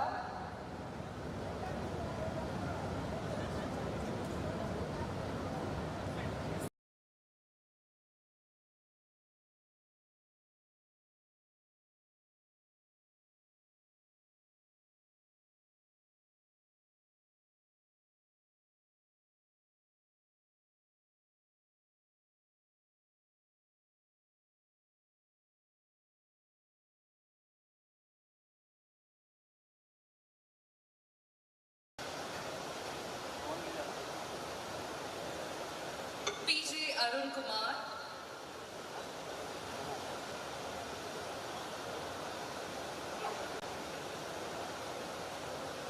K. Rishita. May I request everyone to give them a huge round of applause. K. Rishita, G. Nishika,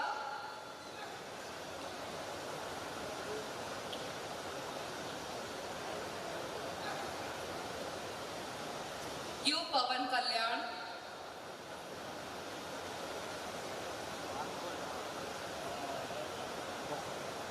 P. Pavan Phaneshwar,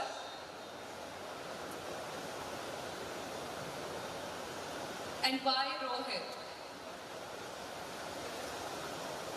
From VIT-AP Computer Science and Business Systems, J. Harshita,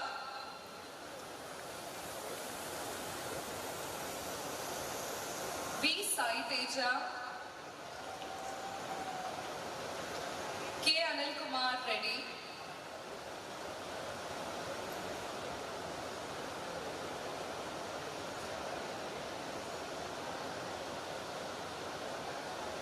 AVR Sai Rishita,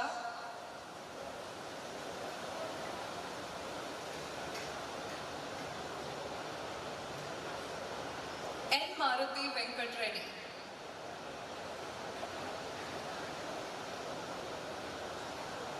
from VIT-AP Computer Science and Engineering, Cyber Security, B. Manaswini,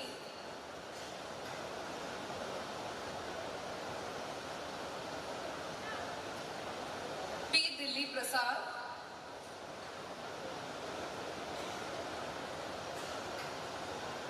Shri Venkat Harsha R,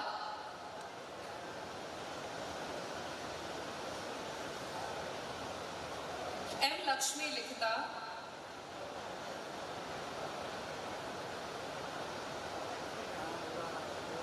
R. Satish Sai Jagdish,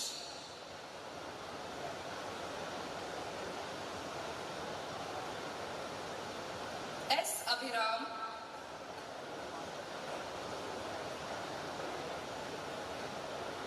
Niruban R,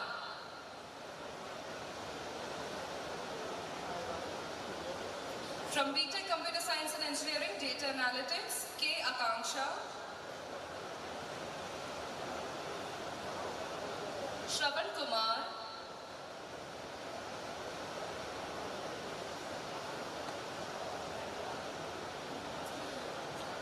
I. Deepak Verma,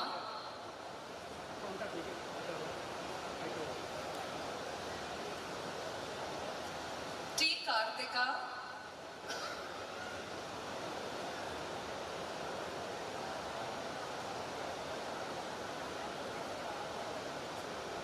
Srishti Mohanty,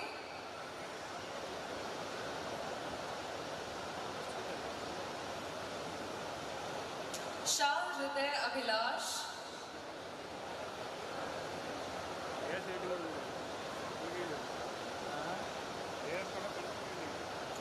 C. Rahul,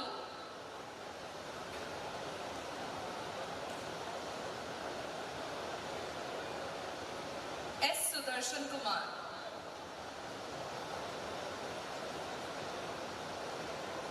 from VIT-AP Computer Science and Engineering, Software Engineering, Atin Thomas,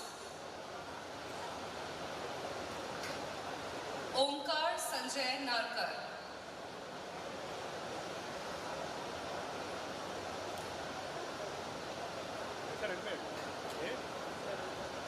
from MTech Integrated Software Engineering, G. Praveen Kumar, P. Sai Piyusha,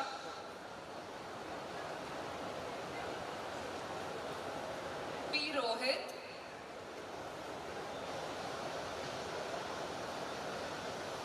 C. Saket,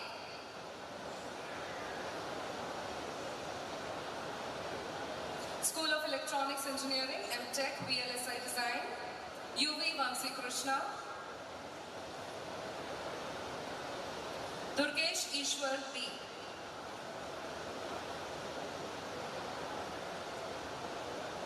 BTech Electronics and Communication Engineering, A. Madhu Murali,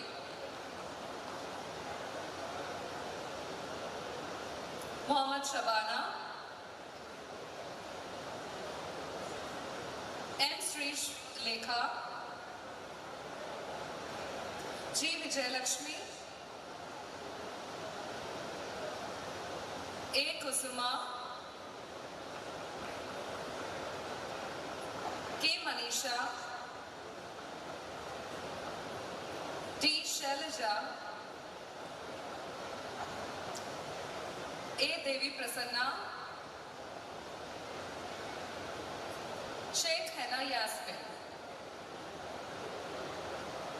BTech Electronics and Communication Engineering, VLSI, M. Yashaswini.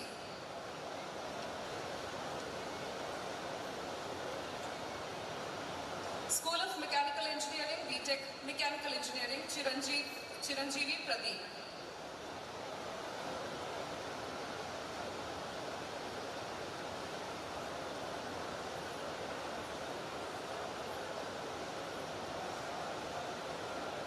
Chiranjeevi Pradeep.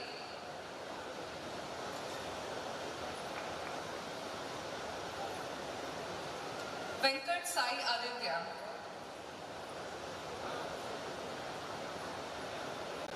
BTech Mechanical Engineering, Automotive Design. Gautam S. M. Darahas. Next, we have School of Advanced Sciences, MSc Data Science, Ms. Yukta GP.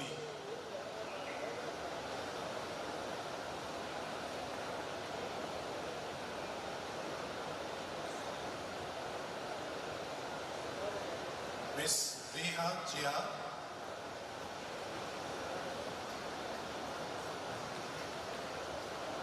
Ms. AVS L. Krishna Deepti.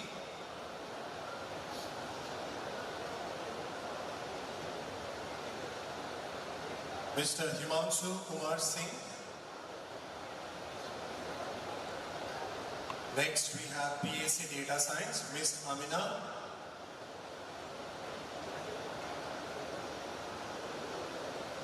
Mr. Rahul Raj. Next is VIT-AP School of Business, Ms. P. Anmisha Gayatri. Ms. G. Rashmita.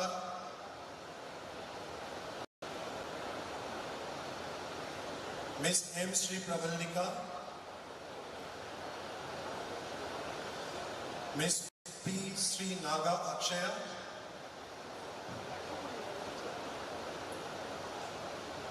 Ms. P. Aparajita.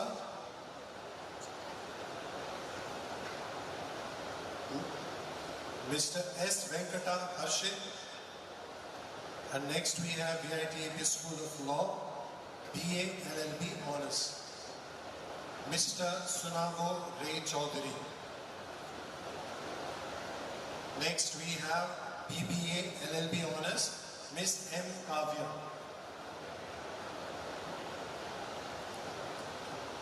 Next on the list, VIT-AP School of Social Sciences and Humanities, Ms. Teresa Sunil T.H. And last but not the least, Ms. K. Suneja.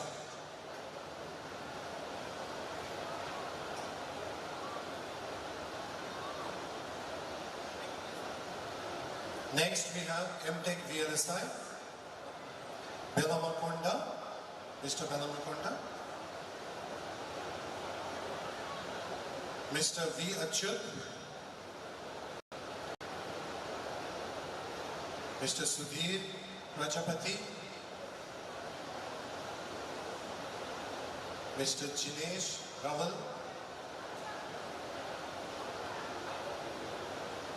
Ms. Himadri Tripathi,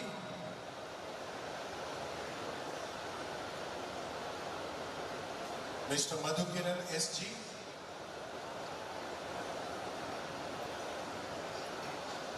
Mr. P.J. Nikhil,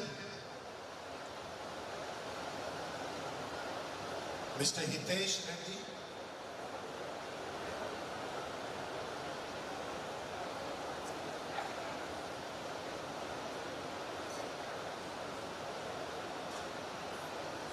Next we have data science,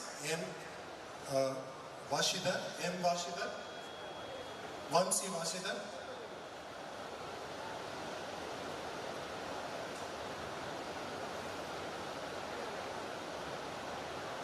Mr. Prateek Rathod,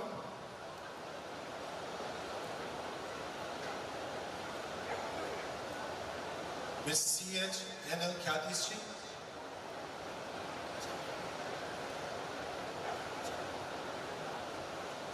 Mr. C.H. G.S.V. Chanaya, Ms. L. Janavi,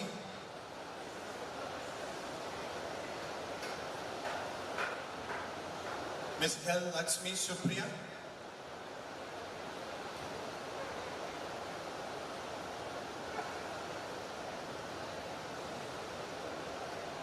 Mr. Yadu Kondala Manikanta,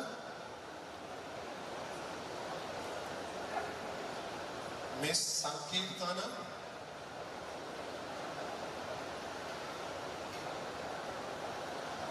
next Mr. Vivek Sharma,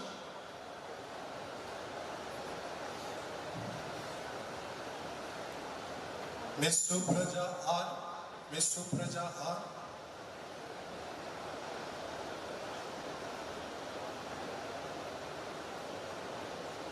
Ms. Divya Bhardwaj, Ms. Divya Bhardwaj,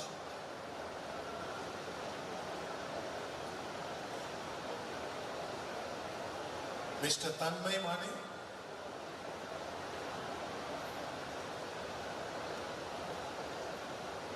Ms. B. Sindhuja,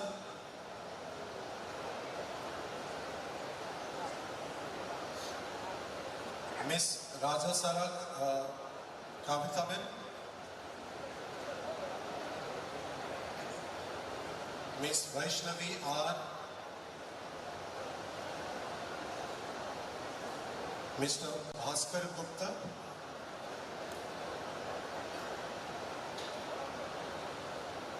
Mr. Pramod Chaudhary,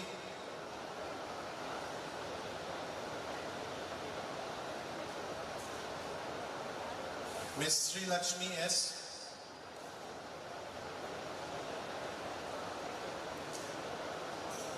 Ms. Sri Hind Siraji,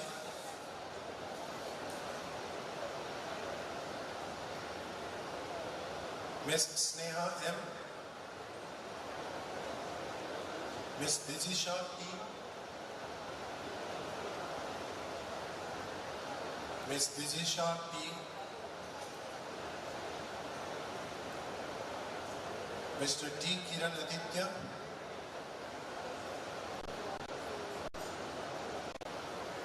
Gitanjali T.K.,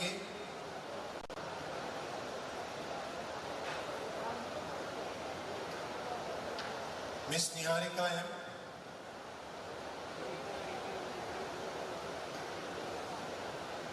Ms. Manasa Pravalika,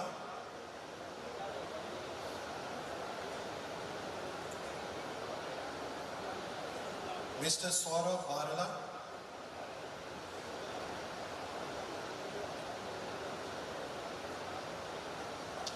Ms. Tulika Das,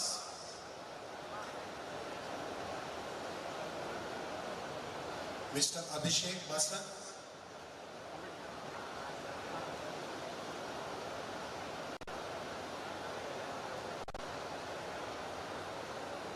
Ms. Bhumika Y.S.,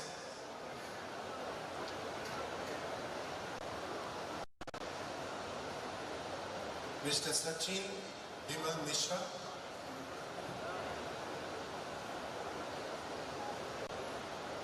Mr. Kevin Kumar,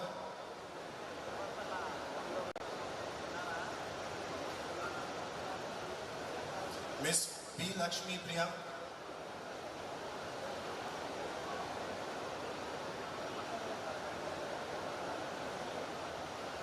Ms. D. Subarna,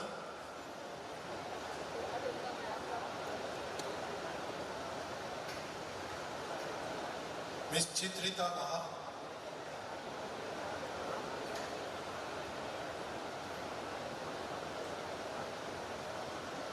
Mr. Nageswara Rao,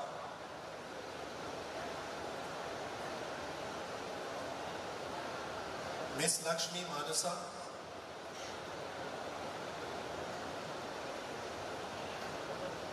Miss Sri Lakshmi T.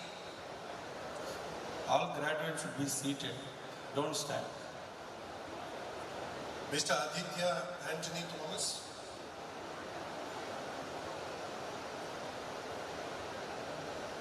Mr. V. Gopal Krishna,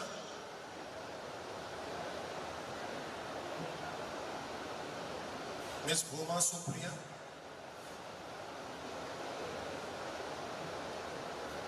Miss P. Naga Sukriti,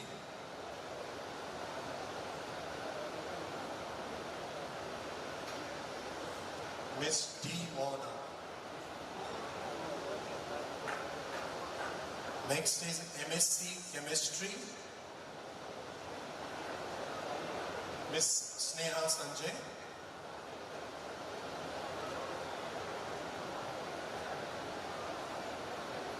next G. Padmanabha Siva Srinivas,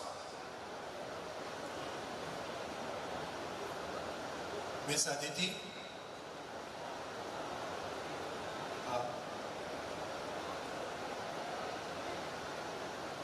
and the last candidate that we have for this session, Miss Pooja Sri. Please give them a huge round of applause. They have done incredible work in the last 3 years, 4 years, reaching here.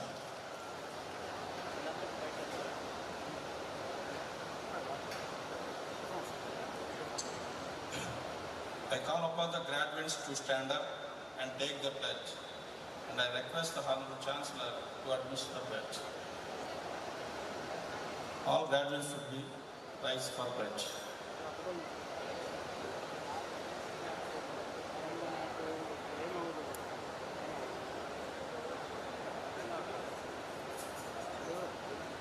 Please repeat.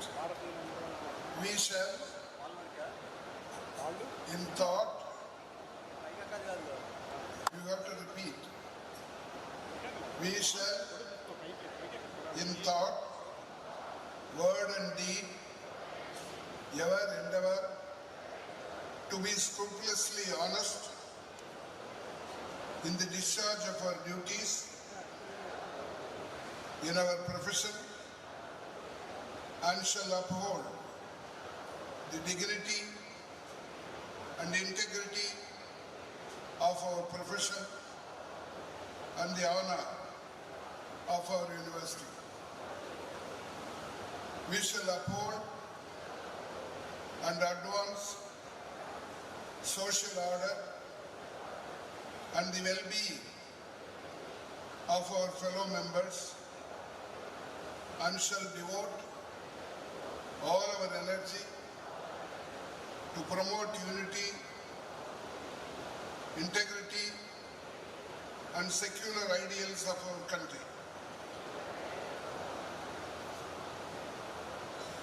By virtue of the authority vested in me as Chancellor of VIT University, I admit you to the several degrees, both in person and in absentia, in the various disciplines for which you have been declared qualified by the university, and in token thereof, you have been presented with the degrees, and I authorize you to wear the robes ordained and the insignia of your degrees.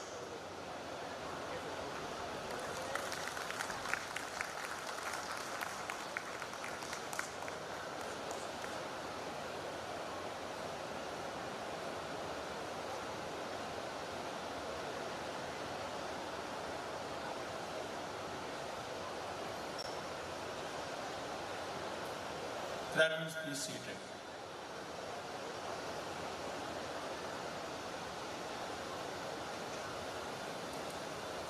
I request Honorable Chancellor to dissolve the convocation.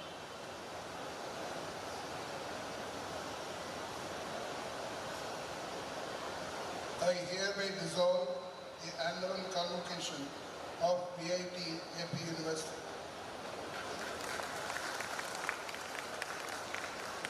I now invite Dr. Jagdish Mudaganti, Registrar, to give the vote of thanks.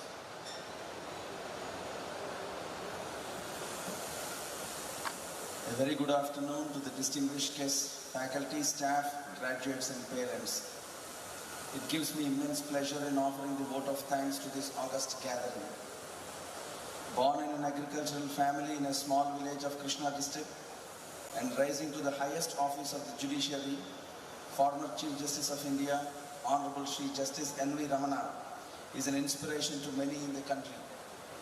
A life of hard work, unwavering dedication in nation building, and untiring efforts to serve the public, His Lordship has set us a shining example to emulate.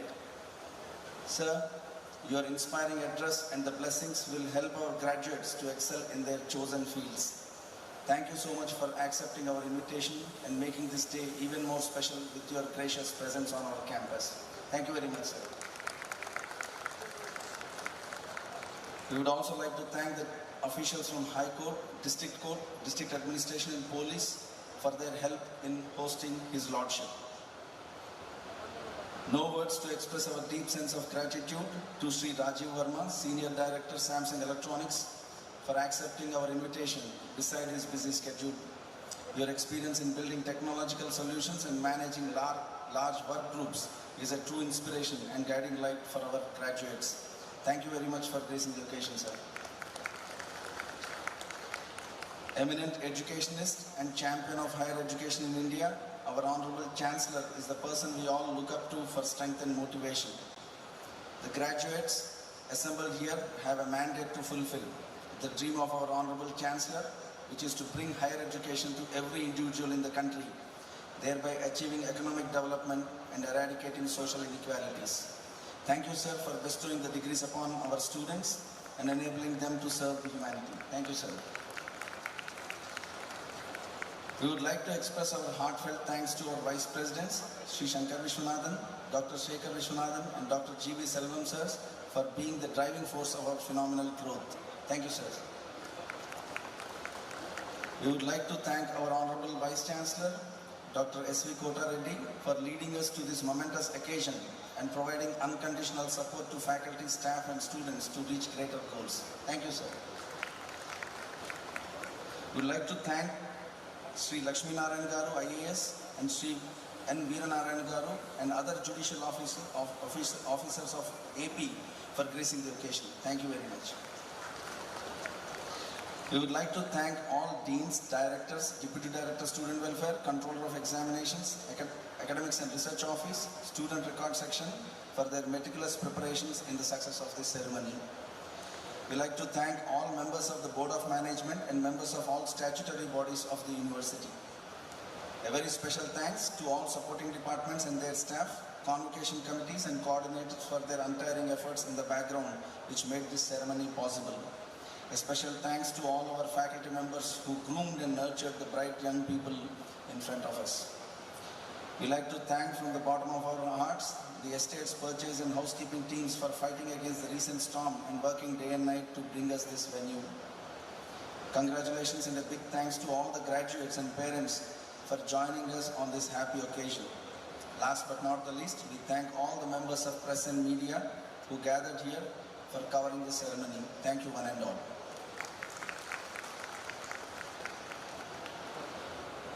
I request all gold medalists to come onto the dais for a group photo. All gold medalists come onto the dais. Come first.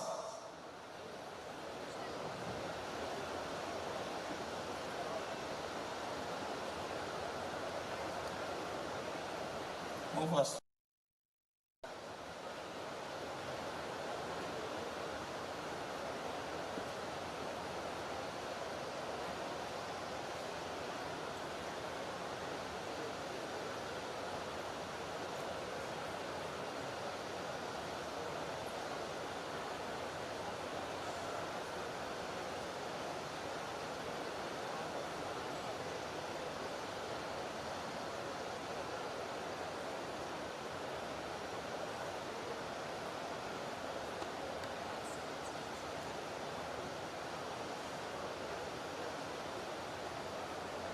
Gold medals, come fast onto the dais.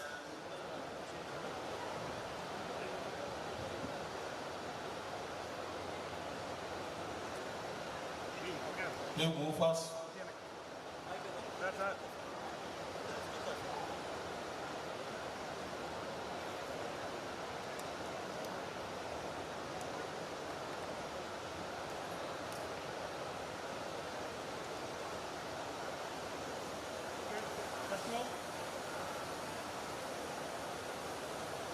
వీళ్ళు అటప్పలు ఇట్లా బలం ఇస్తున్నారు.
Please rise for national anthem.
And the guests to please remain seated and wait until our dignitaries are on the stage.